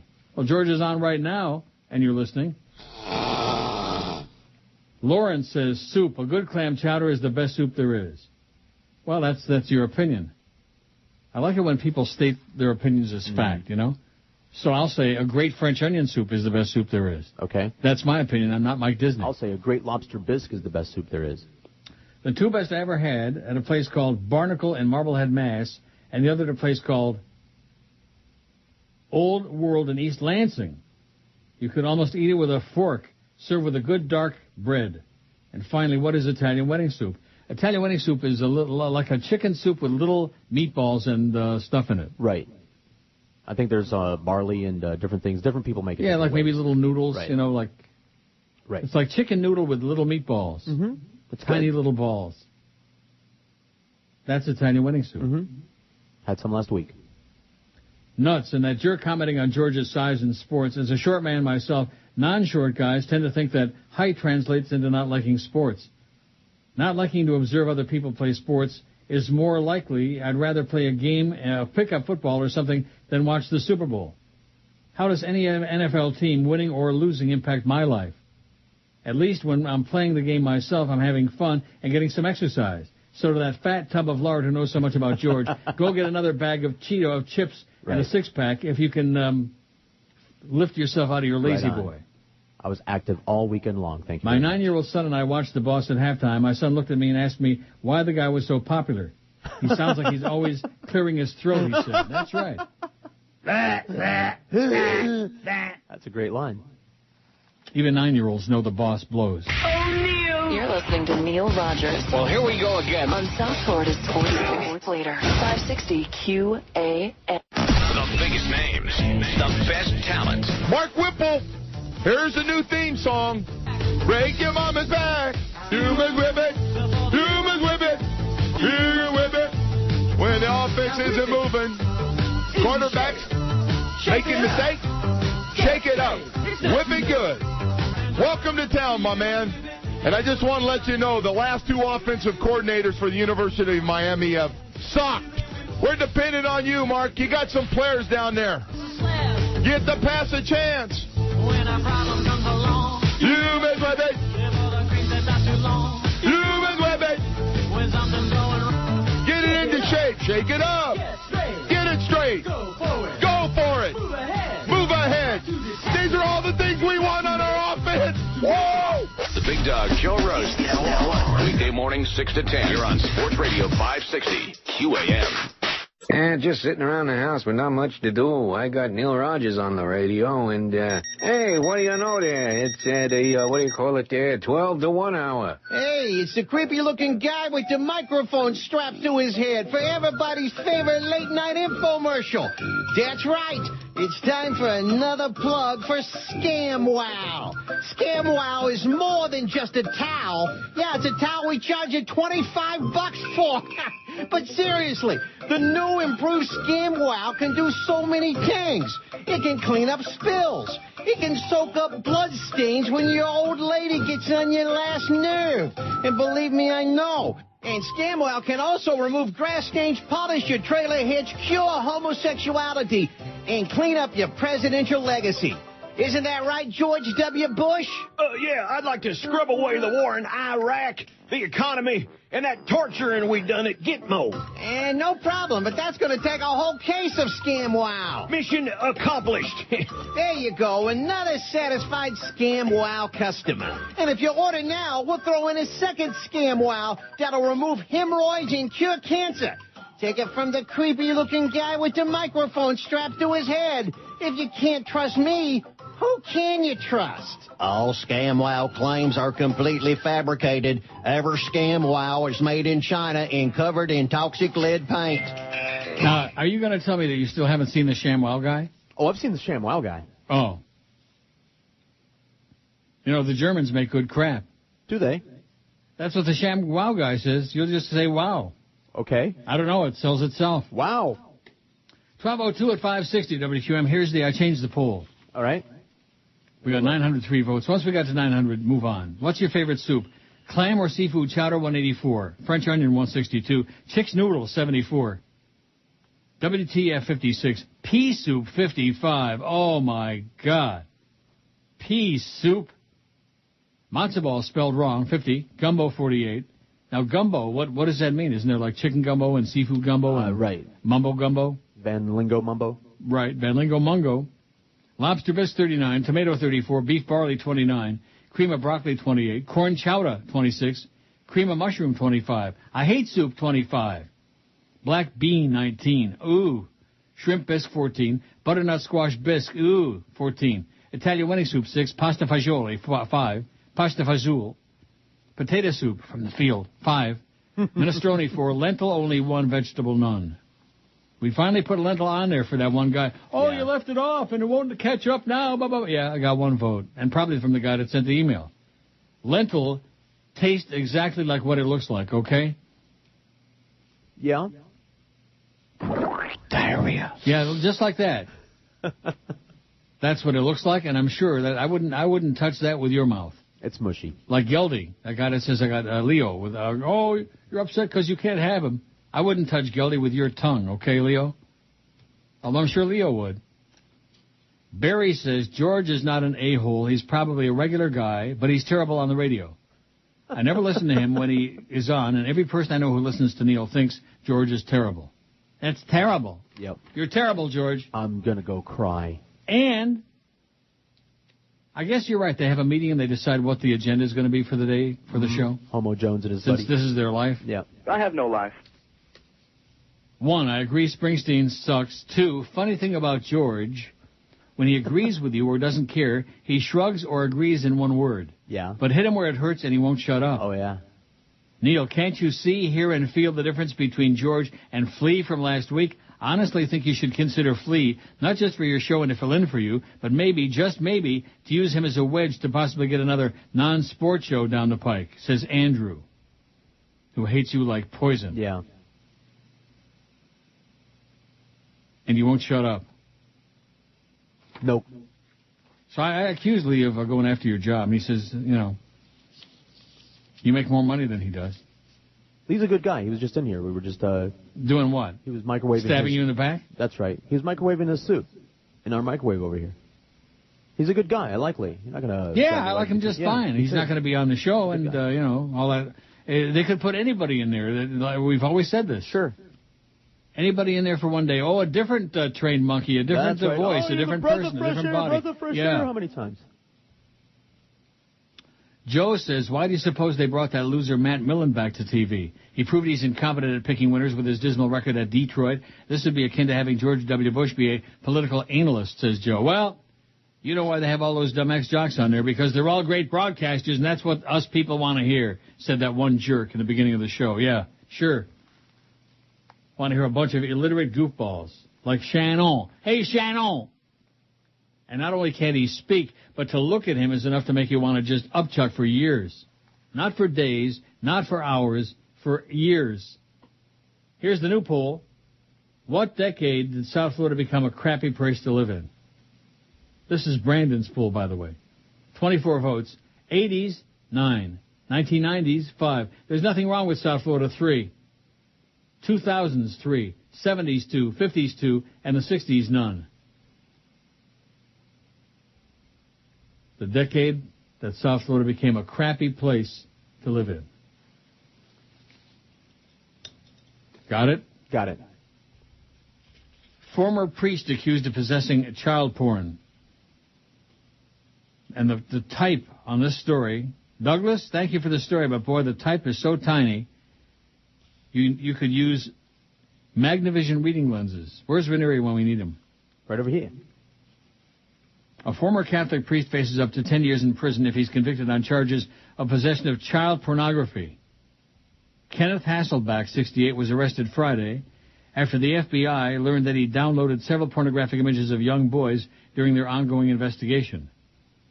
During questioning, CBS 4, there we go with that again, Channel 4 news partners, The Herald, report Hasselback not only admitted downloading the images from an email, but also having child pornography, child porn online.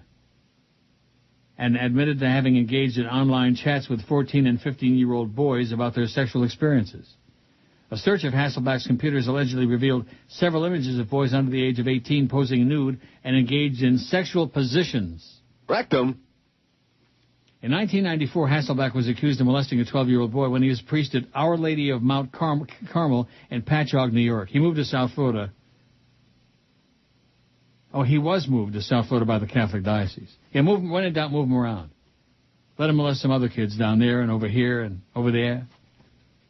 And over in there. Rectum. Oh, for sure. How unusual, huh? Oh, yeah. Another isolated incident. They do add up. Speaking of the father, Stan the Man Lee, the living legend creator of the Fantastic Four and Spider-Man, will produce a series Hero for Showtime following the life of a gay superhero. Okay. The concept is based on the book Hero by Perry Moore, which features a high school-age, second-generation superhuman whose powers are manifesting as he comes to terms with his sexuality. Boy, if he comes into the room, I would really cover my rectum big time, you know what I'm saying? It depends on his power. Oh, boy. The deal to develop the series under the Showtime banner is a testament to the cable network's desire to become innovative. Showtime produces Dexter, Weeds, and The L Word. While Lee still does some work on behalf of Marvel Comics, he's continued to be a creative force on his own for Who Wants to Be a Superhero on Sci-Fi. The story, which focuses on up-and-coming superhero struggles to hide his secret identities, is based on the book Hero by Perry Moore. They just said that. Moore is penning the script and also executive producing along with Hunter Hill. The comic book maven is in development of several features for Paramount, including Thor, the first Avenger, Captain America, and a sequel to last summer's Iron Man. Well, good. Goody gumdrop. Just what we need is a superhero. Why not? Probably looks like Leo. Oh, I don't mean Leo that's in love with Geldy. I mean Leo DiCaprio. What? I said Leo the Martian. Are you mumbling again? Are you starting it again? Yeah, that's it. I'm mumbling. Pick on George today. It's Pick on George Monday. Why not? Yeah. As if. This is what they decided at their meeting. Maybe over the weekend. I had a great weekend. I had a great weekend except for losing my ass at Woodbine yesterday. I mean, bad. I'm amazed you don't have wonton soup on your fine pole. That's a good point. I'll bet more of it's consumed than chicken soup in a kosher restaurant, says Paul from Boynton Beach. Wonton soup. Well, that pole's already gone, so sorry. I'll put it on there anyway. How's that? Just to make it let's feel put better. it on there anyway, even though it's gone. Oh, my God. We just got through doing this, Paul. I think it would be interesting to see how the emailers and others think they contribute to the show. Here's the question with a few options. Feel free to manipulate either as you please. When I call in or email Neil, it's usually to agree with him, disagree with him, help him program the show, reminisce, bust his balls, call somebody a D-bag, like that. We just got through doing one like that, didn't we? Yes. Very similar. Just got through doing it. Thanks anyway, Paul. George is fine on the radio, says Owen. I enjoy when he's on. There you go. Thanks, there's one for little George. I actually wrote that under a fake email. So. I believe it. Dear Neil, I have a poll suggestion. The following, do you believe? Which of the following do you believe mostly exists? Likely. Bigfoot, God, E.T., Mothman, Nessie, Champ, Pig Boy, etc. I saw Bigfoot in Alabama in 1963 when I was 6 years old.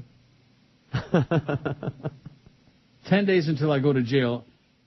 Neil God, says somebody. Well, good. Have a good time in there. When in doubt, work it out. Oh, wait till you hear this. Hey, guys, loyal 790 listener, but I switched over to your show from 10 to 2 about 2 months ago. I streamed the show at work. Did you ever consider playing funny past show moments for your web listeners during the breaks? No, we did not and will not. LeBastard's producer does that, and it's cool. And some of the other guys at the 790 are starting to do the same. Well, good for them. It beats hearing Joe Rose pimp nature be. It says, regards, Mike Buck. Sounds to me like somebody from across the street who only wishes that they could pimp nature be. The biggest name. Losers. Losers. This is Neil Rogers. Bad. Radio 560 QAM. Neil God. Obama, he's our candidate. Obama, get out the vote, 'cause we love Obama. Don't care, his names are just like Osama. Candidate! Lost the primary, and I'll cry if I want to. Cry if I want to. Cry if I want to. Now I'm so sad they want me to resign. Telling everyone I'm love client number 9.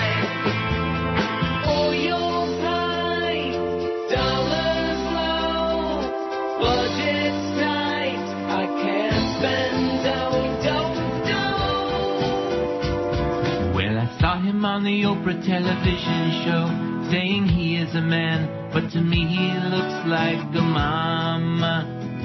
I wanna get things done. I'm only 71, McCain. That Reverend Wright, he must be crazy. We made record profits once again. We're the oil companies taking all your money. No price on gas, the price keeps going, keeps on going. Higher,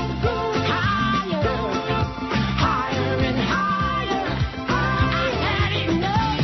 There she goes, done with her campaign. Barack is won again. So it's goodbye to Tiger for the rest of the tour. All the guys now have a chance of winning. Fred Pop and the Jets. Hey, Brett, you're a future Hall of Famer, but now you're on a team that could not be any lamer. Gold winner, Michael Phelps, the man in the swimming capris. All power for president. When you speak, it's a huge event. I picked a girl from Alaska, Governor Sarah Palin. Are you ready for the debate? A big political party. Yeah, we got McCain and Obama. They're gonna get this thing started. Oh, the Dow Jones is down, and those consumer prices are slipping. A temporary fix might just do it. Start with dropping that high price, those spoilers can do it. It's just a bill. It's the bill I built, and they're debating it on Capitol Hill. Baby, OJ's going to jail. All right. For the robbery, and that is the verdict. Got him nailed. I'm not a doctor. I'm Joe the plumber, a hard worker. Don't drive a Hummer. We're the big three. We're the big three. Chrysler, GM, Ford. We are the jerks who flew our private jets and then said we're poor. Oh, man, we are poor. Well, it's better right now. It used to be high. You got a big smile, I'm telling you why. The price of gas is coming way down. George had to duck some footwear during that farewell speech. A couple size 10 went flying. They came off at Iraqi's feet. We were moving on up to the White House. Kick those Republicans right out. Moving on up to a new house. And moving in with no money down. You fairy. Oh, my God, one of the greatest TV show themes of all time. Haven't done that in a long time, in about 2 months. Nope. TV show themes. We could do that regularly. We what? We could do that regularly. Yeah, like once a week would be good. Sure. I do love that. Moving on up. The Jeffersons was, to me, one of the great shows. Tom Jicha didn't like it, by the way. He thought it was like, racist? had racial overtones. Maybe it did. Too bad. And still. It still was great. I think that was the idea. Oh. Is that why there were all those dark folks on the show? Coincidence? And that interracial marriage? And all of these things? Mm-hmm. All of these things. Well, I still liked it. I loved it. I didn't like it. I loved it. Moving on up. But anyway, most of those people are dead, aren't they? Yeah, a lot of them. The neighbors, the Willises?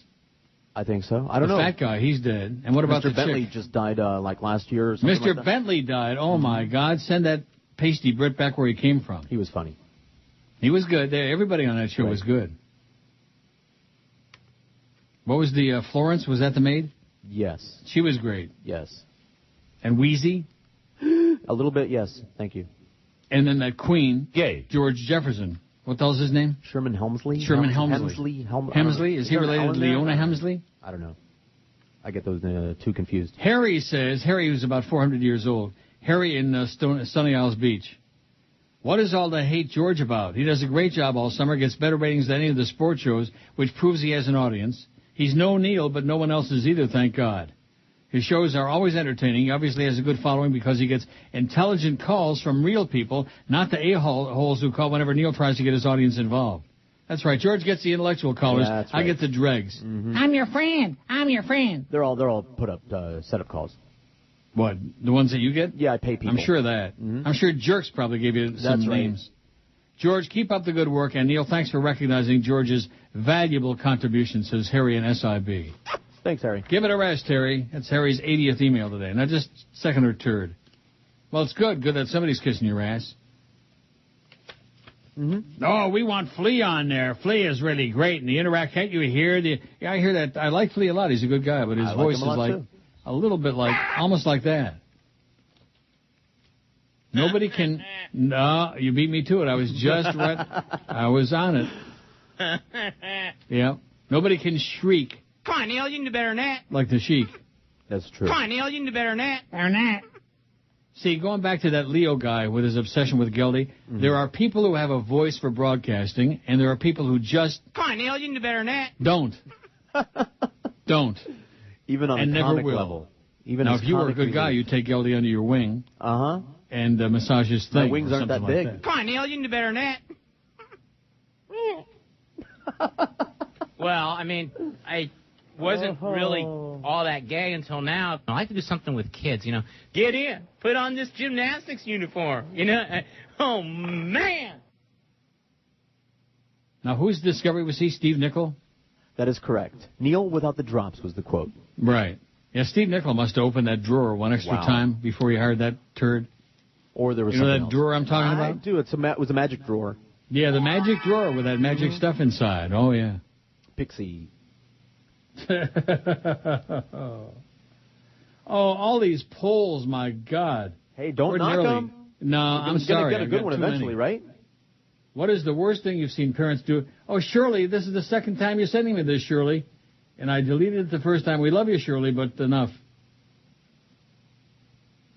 Oh, no, she didn't. She sent it only once. I'm sorry. I just deleted it.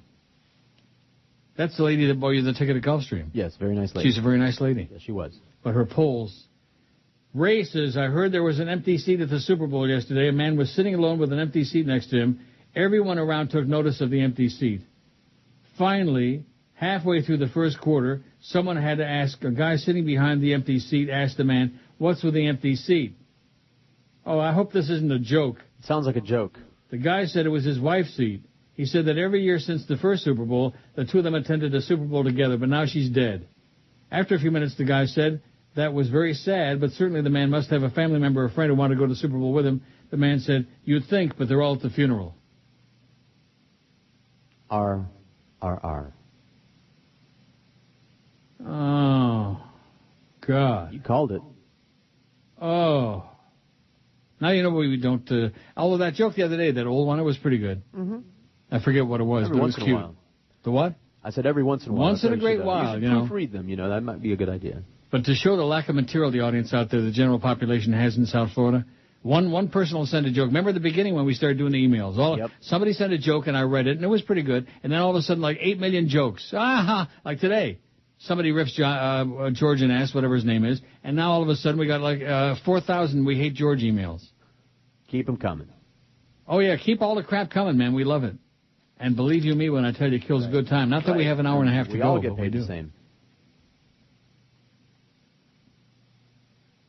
Now, are we really doing that thing at 2 o'clock? Because I don't know. Shouldn't have picked, that was my bad. They asked me to pick a day, That's and right. I picked the day after the Super Bowl. I'm sure it'll be short and painless. You think so? Well, how much is there to talk about, really? Nothing. Sell the show, get George a car deal, see ya. Oh, right away, get George a car deal. Well, what That was was that? the second thing I said. Sell the show, promote the show. Yeah. Respect the show. Get Fat Chris back on the show.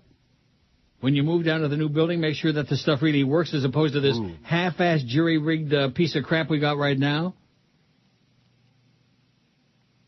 Oh, well, George can't put the calls on from the studio and and all the other things. They just, as soon as they had a chance to take that fat bastard off this show, they shoved him in there in the overnight, as opposed to hiring an additional employee. Right. I don't see why they just don't automate the overnight. The ESPN crap? Can't they do that? I think they still have to have a human body here. I'm not sure how that works. Why is that? FCC rules and regulations, I'm not sure. Don't they have to have an operator? Operator? I mean, but that's a good idea. They could have the the Power 96 person come over here and fill out the Yeah, that's log right. and everything. And make up the transmitter readings. Sure. I don't know about you, but when I used to work you're at talking stations Chris where out of a job is what you're doing. No, I'm not. We want him back. Don't you want him back, or you don't? I do. I like Chris. I mean, like today after the Super Bowl, can I talk to you about the Super Bowl? Nope. No. I mean, most things in the world, you're certainly more worldly and more knowledgeable than that fat tub of lard, but generally speaking, anything that has to do with our connection to the sports world, like even Flea, right, was a little helpful on that. Not real helpful, but a little, I want to bang you in the butt, honey. Any smartphone can make calls, surf the web, email, and take pictures. However, only one can tell you what you did last night. Introducing Blackout Berry. Oh, God. Oh, I'm so hungover. Where am I?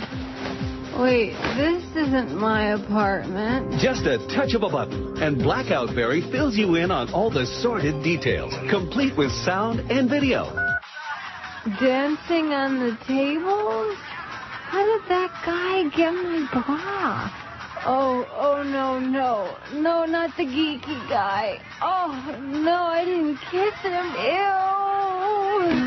You did more than that, sweetheart. Prepare yourself for a storm of embarrassment with a bold new approach to remembering what you'd rather forget. Blackout Berry. It's 12:33 at 560 WQAM. Mark says, Neil, I'm not sure if you saw the story about Comcast in Tucson airing 30 seconds of porn during the telecast. I know you don't like links, so I'll leave it to George to find it for you, says Mark. Oh. Was that like just 10 minutes ago you read that? What? Wasn't that like just 10 minutes ago you read that? Yeah, just a few minutes ago I read that. Within the last hour, anyway. Well, Mark maybe just tuned in. You don't know. He means well. He's trying. And we're dying. Mm-hmm. Casey says, enjoying the soup conversation, the Olympia Flame Diner on US 1 in Deerfield does a lemon chicken soup on the weekends. It's my favorite. Lemon chicken soup. That sounds pretty good. That does, actually. A good chicken soup and a pile of saltine crackers like a slice of heaven. No saltine crackers for me, thank you. All that extra salt and all those carbs. God. George is fine on the radio. I take him over Castro No Balls and Old Ron or Jimmy Syphilis any day of the week. How do you like that, Jimmy Syphilis? Thanks. You idiot. You fairy. So how come we don't hear any more news about what's going on over there? Or what's going on over here? What's the deal with 2 to 4? How long is... Rock solid. Are we going to be saddled with that? I mean, a big 2 to 4 this afternoon. That's you right. sure and catch that. What? I said that's right. Maybe we can ask that during that on-the-phone meeting today. Go right When ahead. the hell's something going to happen? We're going to put something good on the air? As opposed to all of Jolly Joe's buddies, like Kenny Walker, the Kenny and Blow morning Maybe, show. He'll run out of buddies eventually. Oh, I don't think so. He seems to have a never-ending lineup. Old buddies. Like even the Oh my God. DA, Oh my God. we found out worked over there in Fort Myers or somewhere. I mean, this business about Fort Myers and these people who think that when they were in Fort Myers they worked in radio, I mean... Is that a joke or what? Hey, we got nothing to brag about in this town. No, I'm not talking about the quality, but I'm just saying the idea that they worked in Fort Myers, does that make them radio people? No, it makes them Beasley people. Ah, I see. All the more reason why they're not radio people. Carney says, ShamWow guy has got a new product, the Slap Chop. It's so funny. Neil, I know you don't like links, but Google it sometime. He's out of effing control. The Slap Chop. George is the man. Stop drinking the Haterade, everybody, says Carney. Haterade. I love it. Well, they had a bunch of it left over from Super Bowl Sunday, so they're just sucking down the Haterade. ShamWow guy. He is strange. He is really weird. Yeah. I don't think he's of this planet. Gets your attention, though. Oh, yeah, he sure does. You'll say, wow. ShamWow? Nevertheless. What is it, like $50 for a towel? I don't know. And then, of course, he brings out the paper towels. You're going to spend $100 a month on these anyway, so why not, you You spend $100 on paper towels? I mean, you've got a whole family and all, and I bet you don't spend anywhere near. No. You probably don't spend $20 a month on paper towels. I don't keep track of that. I'm sorry. Well, I start suppose I keeping should. track, and you can call up the ShamWow guy and give him a bunch of crap. Show how macho you are to all those emailers giving you crap. Oh, George. Now, I was one of those pansies that was always picked last for, okay, in gym class for basketball and whatever. What? Nothing wrong with that. I just didn't happen to be one of those. Well, I was. I was like, pansy. And I scored a few baskets during those basketball encounters, whatever the hell you'd call them. They weren't games, but whatever. Tisket to tasket, I could really stuff it in the basket. That's what I heard. And basketball, too. Mm-hmm. Here's one that says, I'm really torn as to which sidekick I like better, Lee or George.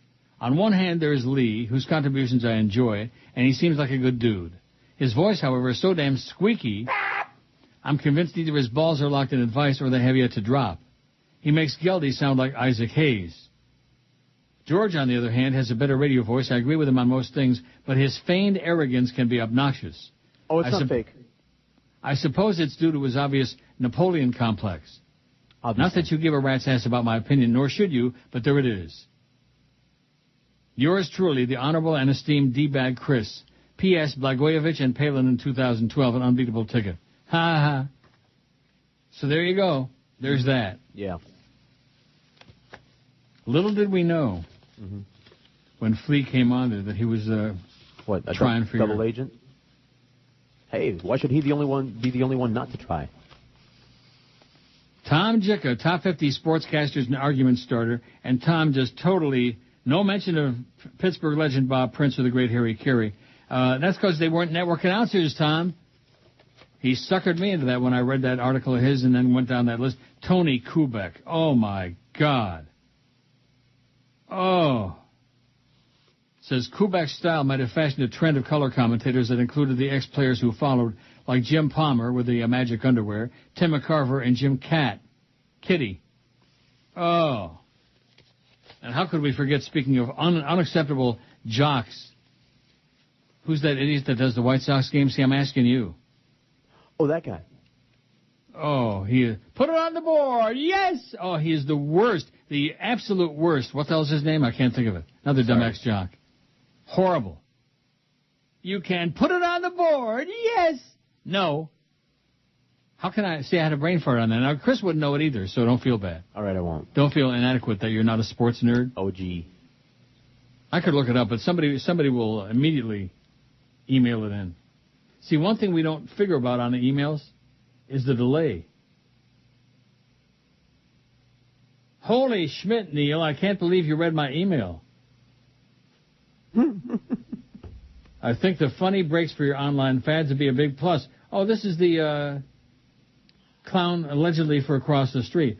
Fans like me like your show, but typically dislike 560. What do you say? I say write us down. Michael Hartman, Merritt Yacht Brokers. This is the guy who allegedly has got something to do with across the street, Fort Lauderdale. I can't believe you read. Well, why not? What a child. Oh, my God, Neil read my email. I'm going to go home and do the squats all day. Oh, Neil. Goldie, I fucked him up.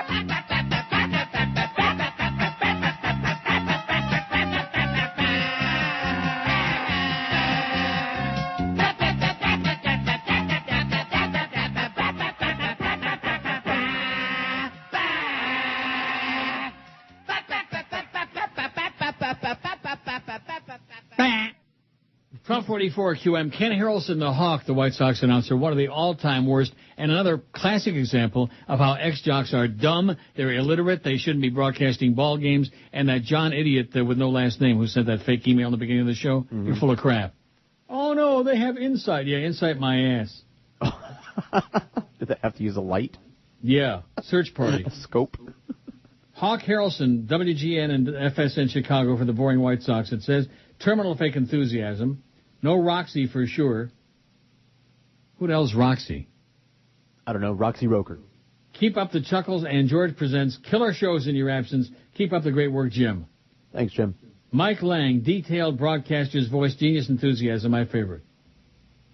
Yeah, Mike Lang is great, and he got screwed, stabbed in the back by his former partner, Staggerwald there, who's horrible. So they demoted Mike to radio, and Staggerwald's doing the TV for the Penguins. Staggerwald, backstabber. Always look out, just like Flea. You think he's a good guy now, just wait. He wants that job. That's fine.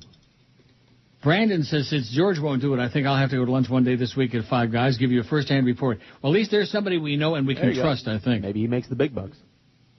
What? Brandon. Brandon, he's manager in his office. I don't know how much he makes. He probably doesn't have a family and kids either. No, he does not. I think he's got a girlfriend and a boyfriend, but other than that. I guess that's kind of tough when you're by, you know. You probably have to have one of each hanging around. I wouldn't call it tough. Besides, I'm sick and tired of all the crap there is in downtown Fort Lauderdale, says Brandon. So he's going to be our spy reporter for Five Guys. Way to go. Burgers and fries. What? I said, way to go. Ken the Hawk Harrelson, I got about 4 of those. Total idiot. Thank you.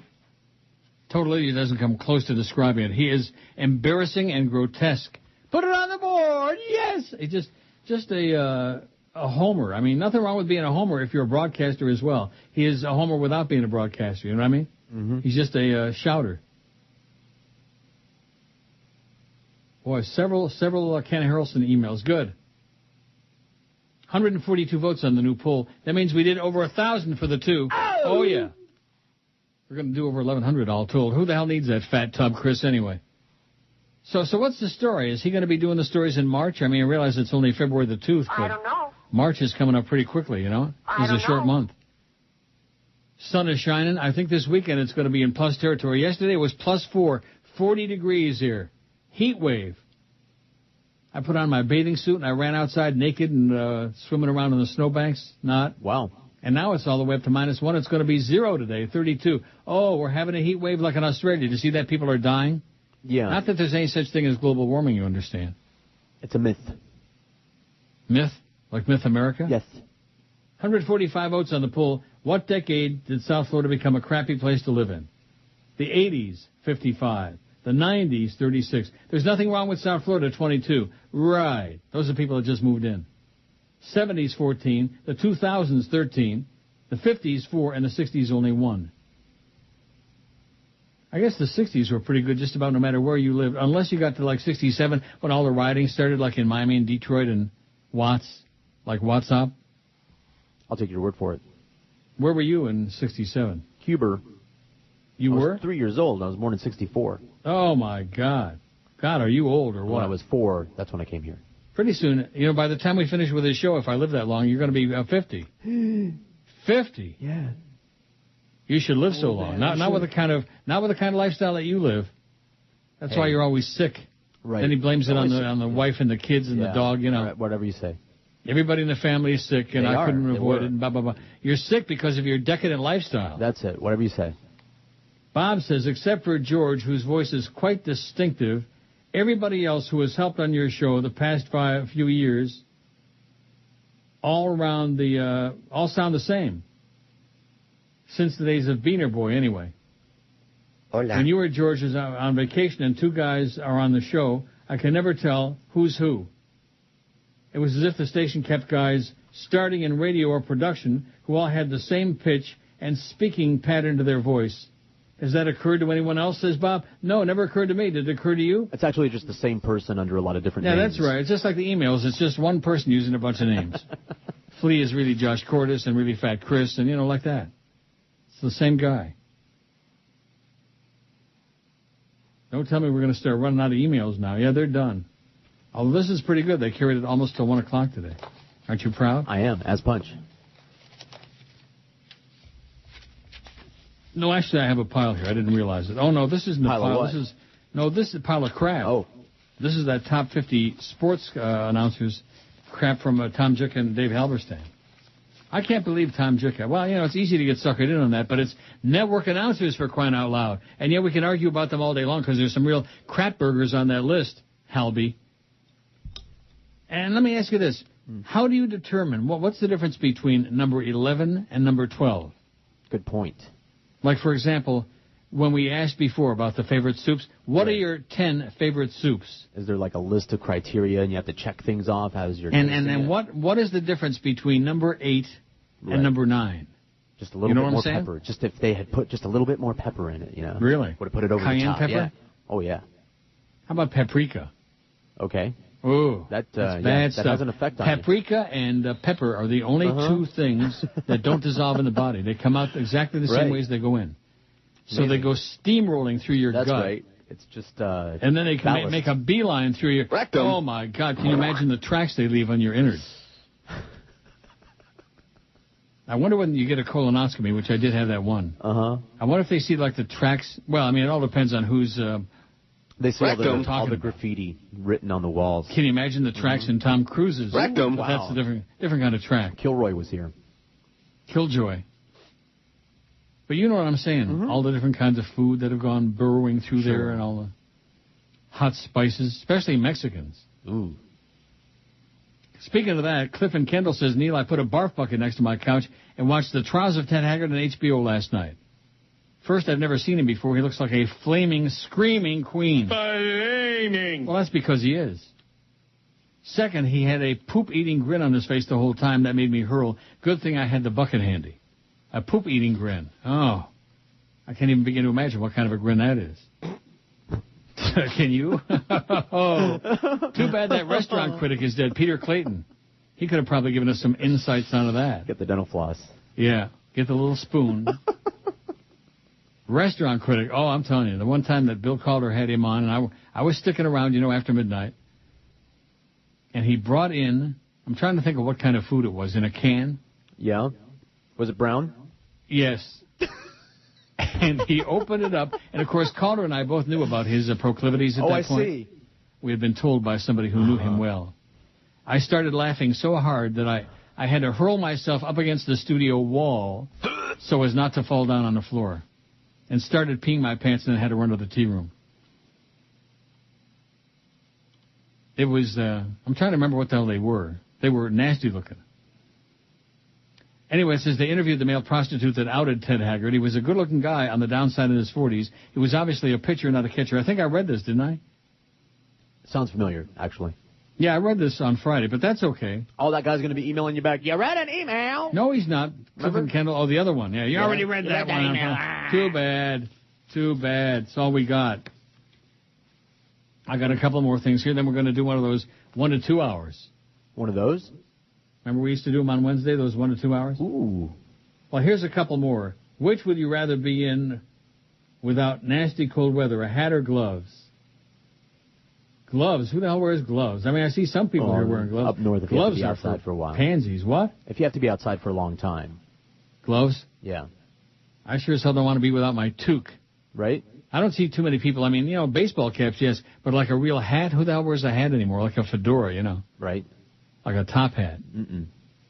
But a toque, everybody's got to have a toque. In the winter, you betcha. Paul says the clam chowder, I just farted so bad. It must be from all the soup talk that I'm just nauseous. I just want to, either that or it was about that caca stuff. Caca. Yeah. The clam chowder I had in Maine at the Cliff House was the absolute best ever in the world, Mon. I loved it so much I got the recipe. Please make it and you'll never go back. Love the show and keep smoking, Mon.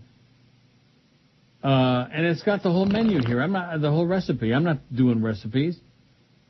Hickory smoked bacon and butter and onion and garlic and, 1 teaspoon of the Cliff House spice blend, which it tells you how to make that with there's like 100 ingredients in here. I'm going to make that? You must be crazy.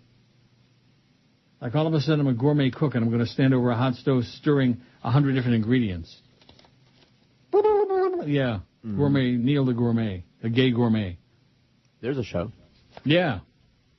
I think he's already on there, the gay gourmet. You can teach people how to cook with fruit. He's that screaming bald guy, that British guy that you can't never think of the name of. Because I don't know him? Yeah, you know who I'm talking about. You tell me that the guy that you watch is always making fun of him. He's an islandsman. Islands. When I was reading the other day about Jamaica, where the hell was I reading that? Somewhere online, about how Jamaica is the most homophobic country in the world? I've heard this, and I've known some Jamaicans, and they confirm it. Really? Yeah. In fact, I understand that every word in Jamaican means... You fairy. Like that. It's a good machine, man. You fairy. Yeah. Well, that's the way it goes. Also, Sri Lanka. Oh, maybe you can tell me what the Tamil Tigers are. The Tamil Tigers? Correct. Because evidently there's been like a lot of bloodshed and murder and stuff in Sri Lanka. Sounds like and a over the sports weekend team. here, there were like... Because any country you can find in the world, we got a whole bunch of them here. Okay.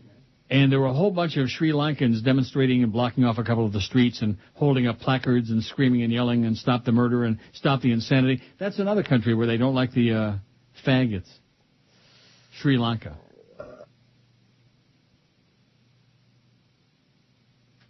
Sorry, I'm belching. Are you really? Are you eating something? No, all this soup talk made me really hungry, but all I've got is those nasty Well, cup I of got noodles. news for you. Maybe at 2 o'clock you can have somebody bring in some food and we won't eat it on the air or talk about it. And you can spike it. You can do something with it and feed it to all the other people in the meeting. This is Scott Burrell. And when I'm up in Boca Chica slapping old women with painted lips around the pool, I listen to the Neil Rogers 1 to 2 hour. I listen to the Neil Rogers Fair and Balanced 1 to 2 hour. Meanwhile, the Democratic race between Barack Obama and Hillary Clinton still too close to call. We'll have more later. That went smoothly. Yeah.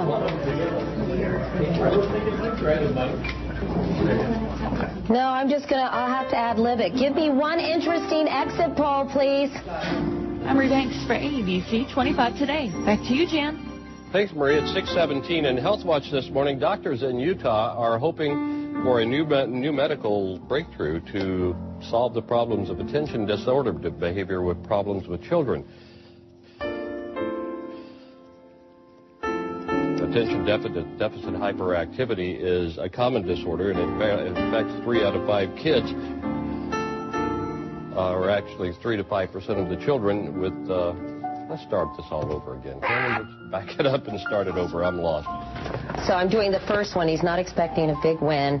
And then how has his money and staff situation changed? Okay, and then there's much more CBS News ahead. Okay, Freddie, Giuliani's dead. I mean, you know what I mean. Hey, Eric, did you use the cool shadow on the snow shot yet?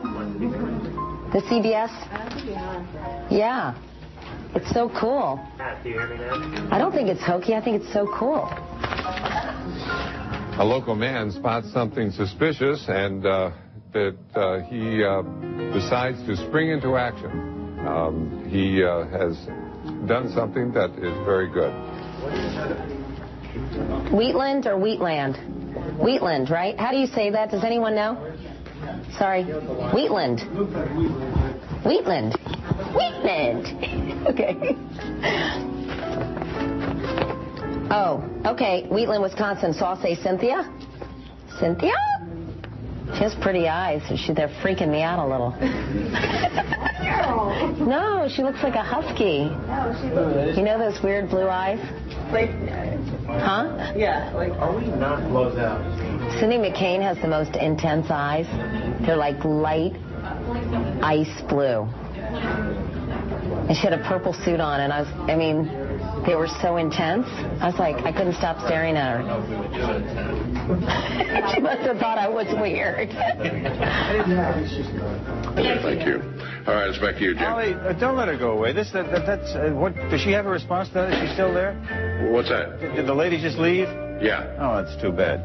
You should have kept that discussion. She's back if you want her. Yes. Yes. What'd you like to know? I'd like to know a response to what the gentleman said. The gentleman's a very effective spokesperson for the company, but obviously the people who live there are not satisfied with his explanation. Right. So what do you want now? Well, if I have to teach you how to be a reporter, Ollie, I'll do that later. Why don't you do that later, Jim? I think the lady expressed herself, and you're not here, you're there. Is there any question you'd like me to ask her? No, I'll give you lessons on how to become a reporter later. I'll give you some lessons on how to be an editor, because I was your boss once. Yeah, you were, and are no longer. How did that happen? Well, I don't know. Here's Aaron Bill-DeMillo. Clearly putting a mission accomplished on an aircraft carrier was a mistake. Were some people predicting Obama would beat Hillary by 20 points? 10? Double digits, okay. Obviously, some of my rhetoric has been a mistake. Tonight, a 7.2 magnitude earthquake rattled Alaska's seismically active Aleutian Islands. It was magnitude 7.2. It was a very large earthquake. The good thing is there were no immediate reports of any damages or injuries. So, Right after the break, we're going to interview Eric Weihenmayer, who climbed the highest mountain in the world, Mount Everest. But he's gay. He's blind. So we'll hear about that. Okay, as we head to the break, a look at the six. There have been disappointments. Abu Ghraib obviously was a huge disappointment during the presidency.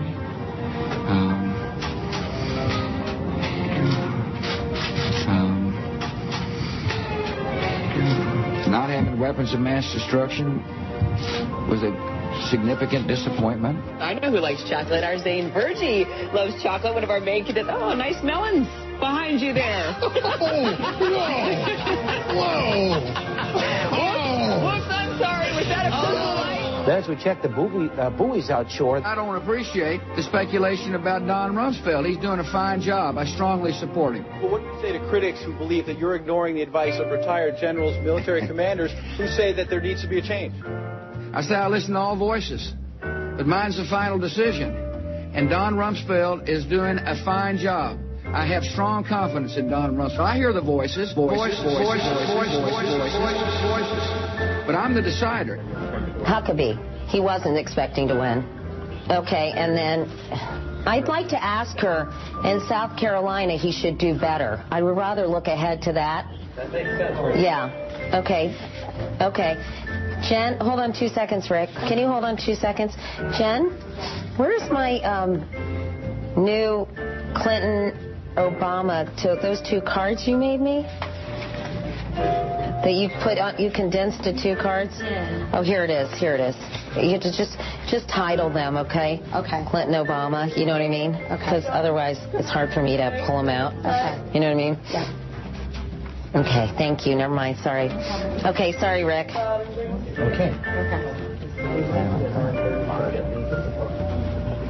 Is that a bad monitor on top, just out of curiosity? Does that look so much better in the one below? So I guess Romney was exuding kind of false confidence, right? Harkening back to his Olympic experience in Salt Lake City. Well, will he do well in Michigan? Today is Tuesday, right? Yeah. Thank you. I'm sorry. I feel like I'm losing my mind. Yeah, amen. That blows. 107 at 560 WQ. I'm waiting for the first email to come in saying, oh, that was really funny once or twice, but don't ever play that again. You know, like that? I don't know if I'm going to ever get tired of that one. Really? I mean, there's a lot of funny stuff in there. But it's only 6 minutes and 37 seconds. Not long enough. That's why I like it. I know. Now, wait till you hear this. You think we get stupid ones before, like the thing about the porno in the Super Bowl? Mm-hmm. Matt says, Neil, are you contemplating, and this was sent at 1:02, 6 minutes ago. Okay. Neil, are you contemplating using my soup pool? Watch out, Charlie. That would be 2 for 2. Michigan Matt found a life. P.S. I used to work for the Grand Hotel on Mackinac Island, and they had Swiss cheese soup on the menu at one time. It was just chicken stock with Swiss cheese melted in, only cheese that'll melt and blend without breaking. Huge archive listen, no critiques or complaints here. P.S. Grand Hotel also has lots of Jamaican waiters there, man. Are you contemplating using my soup pool? That's great. That's awesome. Oh. I'm just going to sit on the floor till 2 o'clock. Well, take the mic with you. Now, are they going to call me at 2, right at 2 or 2:00? And you know, I presume they'll right at 2. I'm going to be busy for a few minutes. Doing what? Something. Not joicing. Okay, sure. Why not? Again? Yeah, again. Joyce and rejoice, baby. Yeah. Have you ever not done that twice in the same day? Yeah. Oh, very often. Sure. So. I was thinking about it earlier, and then I thought, nah, I don't know. Me too, but I can wait, and I'm gonna. This was written April 12, 2006 in Time magazine. The most homophobic place on earth, ? And I'll give you 100 guesses, but the first 99 don't count. What the country it's about. Yeah, man. Oh, all right, I was going to say that. Oh. I think I'll do the break early, and because I want to read it in its entirety. Okay. Because I have one thing to say to any homophobic Jamaicans. You fairy. I rest my case. Says the story. Suck it in and hold it. Stunt rejoin number 50. You idiot, Clarence. Ooh, the mafioso guys, the manly guys. Please don't tell me now there's a gay soprano. Ooh, you don't know where he's been. Embarrassing. The network had to introduce a gay soprano. Never gonna stop. Give it up. Stop the life of crime, but it's really tough to realize one does it from behind. Gay, gay, gay, gay, gay. Woo! Gay soprano. Gay soprano. 1:15 at 560 WQM. So Matt comes back at us. Matt from Michigan, you know, Michigan Matt. Yeah. What is so funny? What's the big Simus?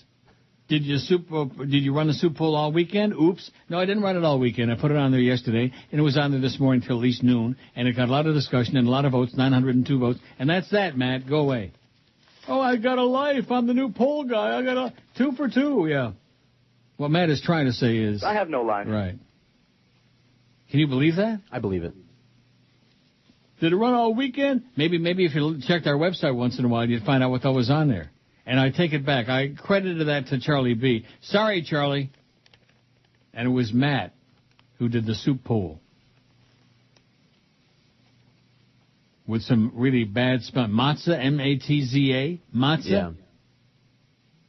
Scott in Pinellas Park said, Joe, my worst announcer, Joe Morgan. He calls him Joe Migraine. No, maybe he's talking about, I don't know, maybe it's not Joe Morgan. Joe McGrain. I don't know who that is. He sucked with the Rays. Ultimate homer tried to start crap with Curt Schilling of the Red Sox. Was always pathetic on NBC's Olympic baseball coverage. Worked 3 Olympics for them. Also stunk during the postseason on Fox. Now he's with the new Major League Baseball network. Guess they were desperate. Who's Joe McGrain? I thought he meant Joe Morgan. Never heard of him. Best soup? It's a tie, he says. The beef vegetable soup at Denny's and Steak and Shake addicting. Oh, that's because Scott is stuck in Pinellas Park, I guess. Wow. I didn't even know Steak and Shake made soup. Do they? I guess they do. They must. Tim Hortons makes soup. Never had it. And if the best soup is at Denny's, oh. Wow, that says a lot. I thought they had good restaurants over there. Anyway, Tim Paget in Kingston, Jamaica, writes, the most homophobic place on earth. He says, Brian wears sunglasses to hide his gray and lifeless left eye. Damaged, he says, by kicks and blows with a board from Jamaican reggae star Buju Banton. Brian, 44, is gay, and Banton, 32, is an avowed homophobe whose song, Boom Bye Bye, decrees that gays half-y dead have to die. Half-y dead. Mm-hmm. In June 2004, Brian claims Banton and some toughs burst into his house near Banton's Kingston recording studio and viciously beat him and 5 other men. After complaints from international human rights groups, Banton was finally charged last fall, but in January a judge dismissed the case for lack of evidence. It was a bitter decision for Brian, who lost his landscaping business after the attack and is fearful of giving his last name. I still go to church, he says, as he sips a Red Stripe beer. Every Sunday I ask why this happened to me. Though familiar to Americans primarily as a laid-back beach destination, Jamaica is hardly idyllic. The country has the world's highest murder rate, and its rampant violence against gays and lesbians have prompted human rights groups to confer another ugly distinction, the most homophobic place on earth. In the past 2 years, 2 of the island's most prominent gay activists, Brian Williamson and Steve Harvey, have been murdered, and a crowd even celebrated over Williamson's mutilated body. Perhaps most disturbing, many anti-gay assaults have been acts of mob violence. In 2004, a teen was almost killed when his father learned his son was gay and invited a group to lynch the boy at his school. Months later, witnesses say police egged on another mob that stabbed and stoned a gay man to death in Montego Bay. And this year, a Kingston man, Nokia Cowan, drowned after a crowd shouting, "Baddie boy," a Jamaican epithet for homosexual, chased him off a pier. "Baddie boy, baddie boy." I see. Jamaica is the worst any of us have ever seen, said Rebecca Schliefer of the U.S.-based Human Rights Watch, author of a scathing report on the island's anti-gay hostility. Jamaica may be the worst offender, but much of the rest of the Caribbean also has a long history of intense homophobia. Islands like Barbados still criminalize homosexuality, and some seem to be following Jamaica's more violent example. Last week, 2 CBS News producers, both Americans, were beaten with tire irons by a gay bashing mob while vacationing on St. Martin. One of the victims, Ryan Smith, was airbussed to a Miami hospital where he remains in intensive care with a fractured skull. This was written in 2006.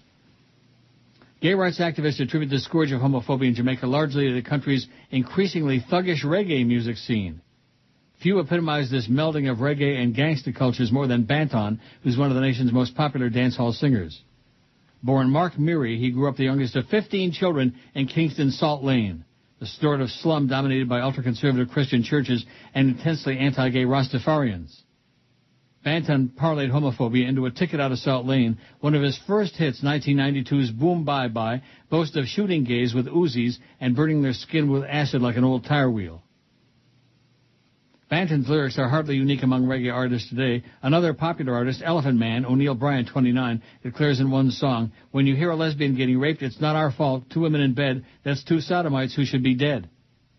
Another bounty killer, Rodney Price, 33, urges listeners to burn Mr. Faggoty and make him wince in agony. Burn Mr. Faggoty and make him wince in agony. Got a ring to it, don't it? Yeah. Reggae's anti-gay rhetoric has seeped into the country's politics.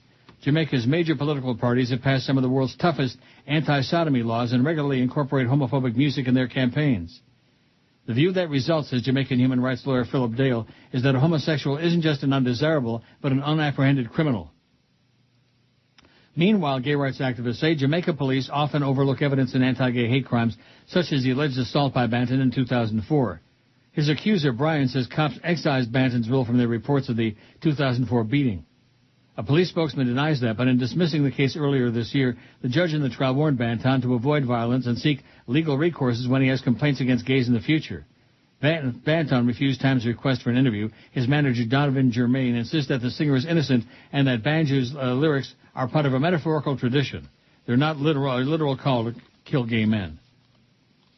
There are some signs that Jamaica may soften its approach. Jamaica's ruling party last month elected the nation's first female prime minister, Portia Simpson Miller, a progressive who gay rights supporters will eventually hope a move to decriminalize homosexuality. You like the way I'm reading this so far, or what? It's great. She hasn't yet said that, but Jamaica's beleaguered gays say they at least have reason now to hope their government will change its tune before their reggae stars ever do.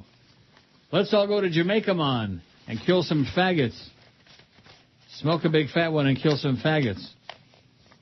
I was speaking of that. Brandon says, first off, only a girlfriend. I don't date guys, just play with them. Second, George is absolutely right. Since I have my money-grubbing girlfriend, which I don't have a problem with her handing a few dollars here and there, I do okay financially. But if I had a family with a bunch of kids, I'm sure a trip to Five Guys could be out of the question. Even for ballers like me, my money doesn't go as far as it once did. I actually dipped into my savings for the first time in years, but something that was a bit pricey. Yeah, we're all dipping into our savings, baby. We're dipping and dripping. Well, I appreciate him volunteering to be our correspondent there. I beg your pardon? Since he's more liquid than I am, I appreciate that he is volunteering to go and do the reporting. He's going to go and check it out for us. Five Guys, burgers and fries.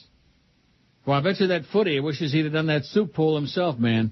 Oh, he might still be on the air, but I sure doubt it. Put him over the top. Yeah. Or maybe Jimmy Syphilis might want to steal it.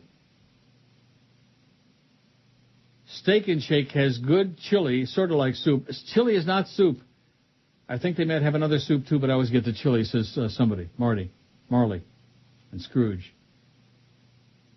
Joe McGrain was a very mediocre catcher for the Cardinals in the mid-'80s. Oh, he's not. It's not Joe Morgan. He pitched in the 87 World Series against the Twins. He is okay as a broadcaster.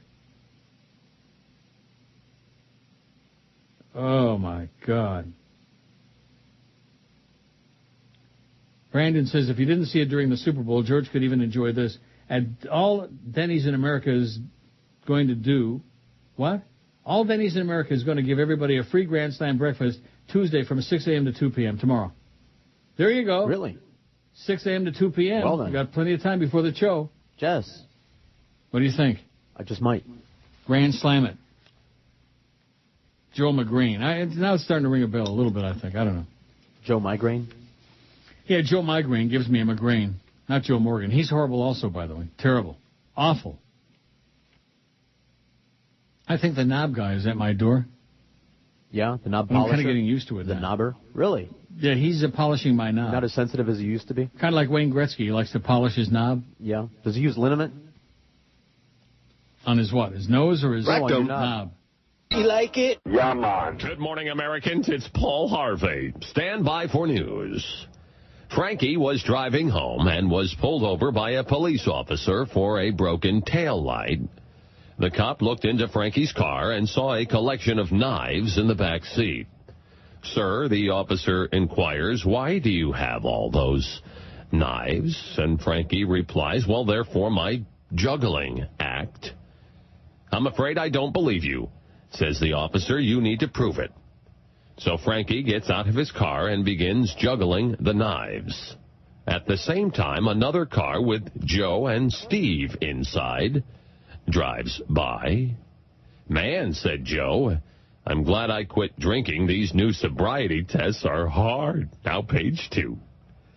Nicole sat on a plane heading for New York when the pilot announced that because of difficulties with the plane's engines, he was going to make an emergency landing. Nicole, fearing this may be the end of her life, looks over to a man sitting next to her and rips her shirt and bra off and throws herself upon him. Make me feel like a woman again, she screams. So the man rips his shirt and pants off and says, here, iron these, Paul Harvey. Good day. 1:30 at 560 WQAM. That was mildly amusing. Mm-hmm. Old but cute. Yeah, very old and mildly cute. So there's one question I'd like to ask. You like it? Maybe I do. Here's the poll results so far, 226 votes. Now, what did we get out of 902 on the first one? We're 1,100 plus votes today. Woo! And, of course, it was Matt with that soup poll that really turned the audience on its tail. Rectum. What? When are you going to use that poll? I don't know. Maybe I'll use it over the weekend. What decade did South Florida become a crappy place in which to live? 1980s, 82. Wasn't that the decade of the Mariel boat lift? Yes. Yes. I see. 1990s, 61. There's nothing wrong with South Florida, 37. 16.3% of you have the audacity to say that. 2000s, 23. Shouldn't we add on to this poll, I don't live in South Florida? Good idea. Don't live there. 2000s, this decade, 23. 1970s, 15. 50s, 6. And the 1960s, solamente dos. Out of 226. Yeah, if you add on there, don't live there, it'll add another couple of votes. Just did. Another few. So what about that Michael Phelps, man? Bad role model for your kids smoking the ganja. Yeah. I'm so sick of these goody two-shoes in the media who are crawling around on their hands and knees, stoned on every hallucinogen that's ever been invented, and they're giving us a song and a dance about, oh, Michael Phelps. First of all, he's a freak, okay? I think if they want to investigate his personal background, it would be a lot more useful to find out what planet he came from as opposed to whether he smokes weed. Don't you think? He is He's bizarre, man. He's all out of proportion. His face is strange. His body is strange. Maybe even his legs, is strange. I don't know, and I don't care. People are strange. Weird. What? People have strange. People have strange. That's right. I bet you he's getting some strange. I'm not sure what. Some strange stuff. Oh, another winter storm, but it's going to miss here, thank God. Down to the Gulf Coast, and this air keeps going as well. It goes all the way down into the Gulf of Mexico, blowing that cool air. Wasn't that Sky Miles O'Brien? Into Florida. That will also keep the humidities low here in Texas, where we have those fires. Oh, tomorrow, 68 in Miami. How do you like that? Woo! You see how you like the cold, man. Get out your... Now, let me ask you this. Okay. Having grown up north. Yes. In the wintertime, and of course my mother was such a, fuss budget. Overbearing bitch. Mm-hmm. But in the wintertime, your parents would make you wear either, when it was snowing and ice, rubbers or galoshes. I mean, back in those days, rubbers had, two meanings. Correct. Now, do people still wear rubbers on their shoes? Overshoes? I imagine that they do. Is that what they call overshoes? Yeah, up north. No, I'm not talking about boots. No, the overshoes, the people that wear suits, they wear overshoes over their dress shoes, or they change into, from boots back into their dress shoes. The ladies especially like to change their shoes.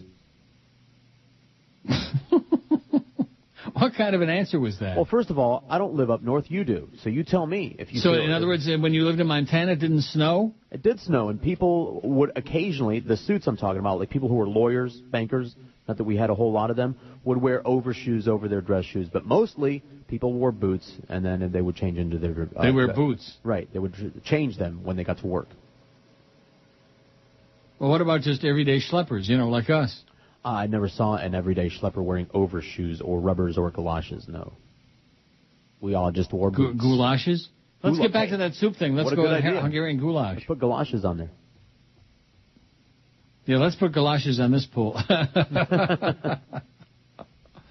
So that didn't answer my question. I don't know. You gotta tell me. I don't see anybody wearing them here. I think they're passé, but I don't have a fetish with feet like you do. You're very much into feet. Yeah, absolutely. Yeah, including that one punk that worked when we were doing that horrible whammy TV thing. Right. Whatever you say. I'm and always you were telling me about his strange feet. Dude, if the guy wore sandals and his feet, he always put his feet up. How could you miss them? Yeah, he must have been ugly. I don't know. Yeah, he was. Who? Now, which guy was it? Fat Ugly Joe. He wore like Birkenstocks. He always had them off. Fat Ugly Joe, that fat effer? Yeah. God, he was annoying as hell, man. Whatever happened to all those people? They sure as hell never came back and contacted us again after that abortion. The way they butchered that thing up. They wouldn't listen to me. It was my show, but they wouldn't listen to me. Oh, no, we got to get some calls on there. Yeah. Got to get some calls. Well, they knew better. Yeah, obviously. And then, of course, the audio kept, you couldn't hear the audio on that thing. I mean, that was just, talk about embarrassing. Yep. Thanks a lot, Marvin. That's your buddy Marvin. Mm-hmm. He couldn't give me an IOD. He couldn't finish me off, so he gave it his best shot on Whammy. Whammy, Miami. And, of course, now, no speaking English there anyway, so. Whammy! God, it sucks. Yeah. Don't you think we need a few more no speaking English stations on TV in Miami? That'll bring more people to Spanish language. That's right. Like Ray Perry would say, that'll bring a lot more people to speak Spanish if we just put a lot more Spanish language TV stations on here. And radio stations, too. The same Ray Perry who said, if we just had a lot more sports talk stations, it'll bring a lot more people to sports talk. Right. So we can divide that little pie. We can divide that thimble up into a millionth of a piece. Like Mo would say, a tiny sliver of a slice. Well, that was something. Now, was that hurricane? Which one was it? I don't know. It wasn't Katrina, was it? Wilma? No, it was the other one. Wilma? It was one of those. Right. And maybe it was Katrina. I don't know. It was Wilma, but it was much worse in South Florida than Katrina. Yes. And nobody could drive. Nobody could get anywhere. Everybody was like stuck. The restaurants were all closed. Nobody had any electricity. And so the guys from Power, if I've got the story right, ordered in some pizzas, or they went out and got them, bought them. They physically brought it in with them. They physically brought in pizzas for the Power 96 staff. For themselves. It was just one pizza. Just one pizza? Two guys brought in one pizza for themselves to share. It was from two guys? No. Or five guys? Pizza and fries? Papa John's. Yeah.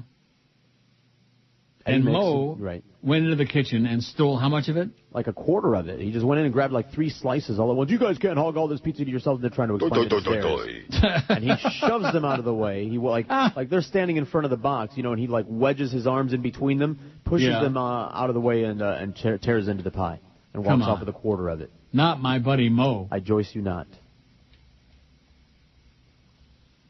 All for me. Oh, the stuff that he did in this place. It's just... gang rape is funny. You'll never believe it. You mentioned Mo, and guess what happened on my computer? It crashed. No. But this Uniblue speed up my PC, this blue thing popped up on there again. Where does that come from? I mean, I just deleted it. Was that connected with, like, my Outlook Express or my... have some spyware or something like that? You keep saying that, and the answer is no. No what? It's because you have a browser open. That's where it's coming from. Or you have some spyware or something like that. Well, let's see what Gabriel has. The emails have slowed down. Oh, it'll go down as one of the most thrilling Super Bowls of all time. That's correct. But it has become all too common in the NFL, and officiating controversy threatens to overshadow the stellar play on the field. Oh, are they going to start again about that last play there? Did he tuck it? Did he cock it? 5 seconds left. It's true. He was trying to pass. It was ruled a fumble, and it was not. The problem is there was no official replay review to take a closer look at the ruling. Instead, the Steelers got the ball, knelt down, the clock ran out, and there you go. Frankly, it's remarkable there was no booth challenge to review the play. It was certainly close enough to warrant a look. It was an incomplete pass. In all probability, the call in the field would have been confirmed, but why not appease the masses and rip any talk of controversy in the bud? If the call had been overturned, Arizona would have had the ball on the Pittsburgh 29-yard line. Certainly close enough to have had a reasonable shot at scoring a last-second touchdown. It was a night marred by questionable calls, but the game managed to make everyone forget about the disparity in penalties. 106 yards for the Cardinals against just 56 for the Steelers, with a thrilling finish. And then came the unreviewed call. Oh, on and on and on. On NBC, Al Michaels suggested there wasn't any doubt the play would be looked at in the booth. He was stunned as anyone when the Steelers knelt down for the victory. No, he wasn't stunned because he said it was definitely a fumble. He tried to cover it up. For what it's worth, Kurt Warner thought it was an incomplete pass, too. In his post-game press conference, he said, I was really surprised on that one because it was definitely moving my arm forward. Well, you lost, okay? You lost. Evidently, Jesus was busy with other things and couldn't be bothered. They lost. Yeah, it should have been. They should have had 5 seconds left. But after all the other controversy and after all the other crap and penalties and smash-mouth crap, enough was enough. Even George turned it off at that point. That's right.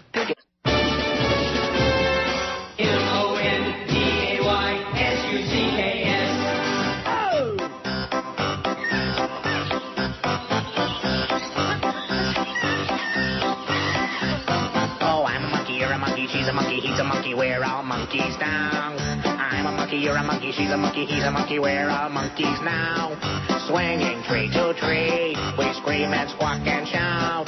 No responsibilities, that's what we're all about. I'm a monkey, you're a monkey, she's a monkey, he's a monkey, we're all monkeys now. We don't do anything we're told because we don't know how. Don't brush our teeth, don't comb our hair, we don't even wear clothes. We love to make you queasy with our private parts exposed. I'm a monkey, you're a monkey, she's a monkey, he's a monkey, we're all monkeys now. We're not well-mannered, well-behaved, we just love to drop trowel. We'll do some tricks, we'll make you laugh until we are fed. Then we'll lay down, scratch our butts, and watch you all turn red. Oh, I'm a monkey, you're a monkey, she's a monkey, he's a monkey, we're all monkeys now.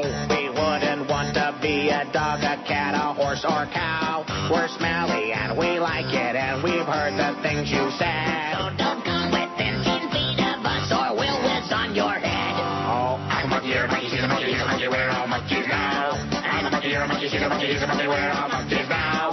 Swinging tree to tree, we scream and squawk and shout. No responsibilities, that's what we're all about.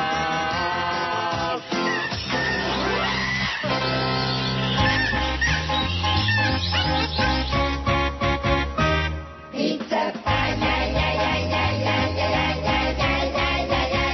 waka waka waka, we came here 'cause the hurricane knocked full of power out. Our families were underrated and no food could be found. We had a restaurant that was kind enough to bring some pizza down. Then you walked in the studio and put the whole pie in your mouth. Give me that pizza. That's my pizza. Why, you dirty little, I don't care if walls you starve to death, it's no concern of mine. Well, have you know it's more important for me to survive. You grant me my celebrity entitlement. Besides, I only had a lick and a schmear and a sliver of a slice of pizza. I want your pizza. I'll take that pizza.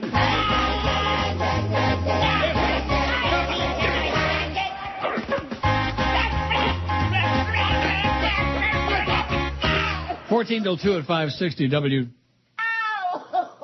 WQAM. Don't let me forget during this big discussion we're having this afternoon about the formatics there with those rejoins, because now they're worse than ever. Yeah. Because now we got a whole bunch of them that just end cold, and every now and then when you don't expect it, the sports leader, all that crap, you know? Right. When are they going to just get rid of that? All right, it's like it's like an S&M thing it's like an endurance contest for the audience. Yeah. When will it finally end, and when do we get back to the program, man? Never. God. I just mentioned that in passing. Not that they're going to pay any attention to it, because Clarence is a programming genius. He's a maven. Maybe you could pull like a Michael Corleone during this meeting, because you're going to be actually there live. Yeah. Excuse yourself to go Joyce and then come back. Oh, what a good idea. Here, 2 shots apiece in the head. Let me go put something in the bathroom real quick. Yeah, stick it behind that ball and chain, you know. Former L.A. priest gets 3 years in prison in molestation case. Oh, what a shocker. A former Los Angeles priest at the center of Cardinal Roger Mahony's unsuccessful attempts to keep Archdiocese personnel files from county prosecutions was sentenced today to 3 years in prison for molesting a young boy 2 days ago. This was on Friday. George Miller, 70, pleaded guilty in December to molesting the child between 1988 and 89 and admitted sexually abusing at least 3 other boys as the Archdiocese received its first complaint in 1977 about Miller molesting a child. My family trusted you to teach me the ways of the Lord, not the ways of hell, one of the victims, now in his 30s, told Miller in a trembling voice in a San Fernando courtroom. Miller, gray-haired and spectacled, sat silently with his fist covering his mouth. A handful of supporters sat behind him in the courtroom audience. I bet you they'd love to shove their fist rectum somewhere. And he'd probably enjoy it. Think he might like it? Hey, Father. The district attorney's office initially charged Miller in 2002 with molesting several boys, but the charges were dismissed the next year, along with more than a dozen other cases against priests or former priests, when the U.S. Supreme Court struck down a California law that extended the statute of limitations for decades-old sexual abuse. Prosecutors were able to pursue a new criminal case against Miller when an additional victim came forward. Authorities said Miller befriended the victim's mother when the boy was 5 years old, and the priest was assigned to Guardian Angel Church in Pacoima. Pacoima? Pacoima. I never heard of it. Did you? Me either, no. Pacoima? Butcher it up. I don't think we'll ever hear of it again. An attorney for the victim said Miller was placed on leave in 1996 after he was accused a third time of molestation. Church officials said he never returned to the ministry, was reduced to lay status by the Pope in 2005. The Pope returned him to lay status.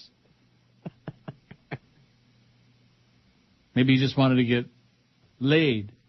Miller was among the priests whose personnel files were the subject of a vigorous legal battle when Mahony fought against turning them over to the L.A. County Grand Jury.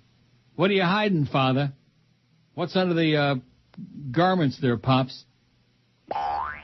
Archdiocese officials argued that disclosure would violate priest-bishop communications and priest privacy rights. They yielded when the U.S. Supreme Court refused to hear their arguments. A federal grand jury is now investigating Mahony's response to allegations of sexual abuse by priests. The beat goes on, baby. On and on. And, oh, no, it's just a few isolated incidents, a couple of bad screamers. Right. Isn't that what it's all about? That's right. Just a witch hunt against the church? 268 votes on the poll. Oh, look at this. Here's my official notification from the Aloha Pacific Federal Credit Union online. Woo, you're rich. And here's a link to log in. No, I don't think so. Little piece of advice for all you unsuspecting fools. Did George go to the Celine Dion concert on Friday, says somebody? I could have sworn I saw him there. I went with my wife. What was his excuse? Says Bill. Oh, yeah. And Bill was so emphatic about seeing you there, he sent this twice. He's so nice, he sent it twice. Oh, God. Celine Dion. Yeah. Boy, wouldn't that be a fly opener, huh? Going to see Celine Dion? Woo. Better you than us. We got that bitch out of here. Yeah. She is to Canada what's her name is to Florida, to the U.S. Anita Bryant. Gloria Estefan. Oh, come on now. Come on now, what? Hey, I got news for you. That Gloria Estefan, she ain't no Celia Cruz. No, she ain't. I think that's going to be our new... Let's discuss that with the powers that be. We ought to have like a couple hours every day of Celia Cruz music to win over... Boost those numbers up.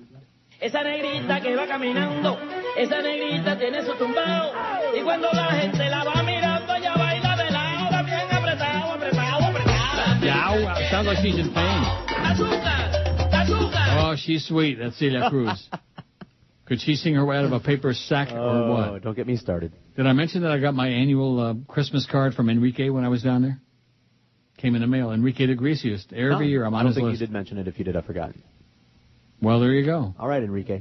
Did you get one? No. No. That's probably right. He's the one that's sending you the hate mail. It must be. Wouldn't that be something? That would be.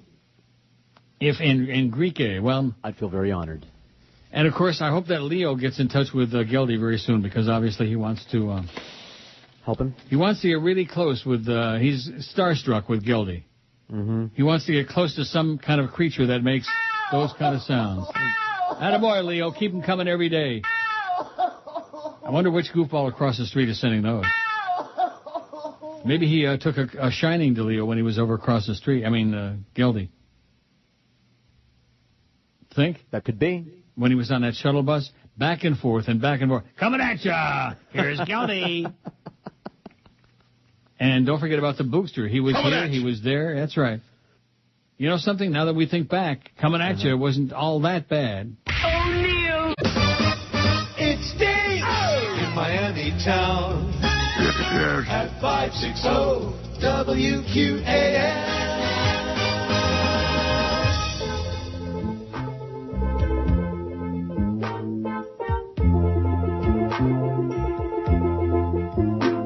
The sun beats down and burns the top of my head. And when my employees laugh at me, I wish I were dead. I got a bald spot on top of me, yeah. Should I paint it, plant it, or cover it? It's all up to me. All up to you. He's got a bald spot, just like a billiard ball. He's got a bald spot. I feel 3 inches tall. He's got a bald spot. Please help me, Ron Pope. He's got a bald spot. I know how Larry King feels. He's got a bald spot. Bald spot. Oh, when I painted my head, my wife, she said, she's out of here. And when I go to the John, the guys are using my head for a mirror. I've got a bald spot on top of me, yeah. Should I paint it, plant it, or cover it? It's all up to me. All up to you. He's got a bald spot, just like a billiard ball. He's got a bald spot. I feel 3 inches tall. He's got a bald spot. Please help me, Ron Pope. He's got a bald spot. I know how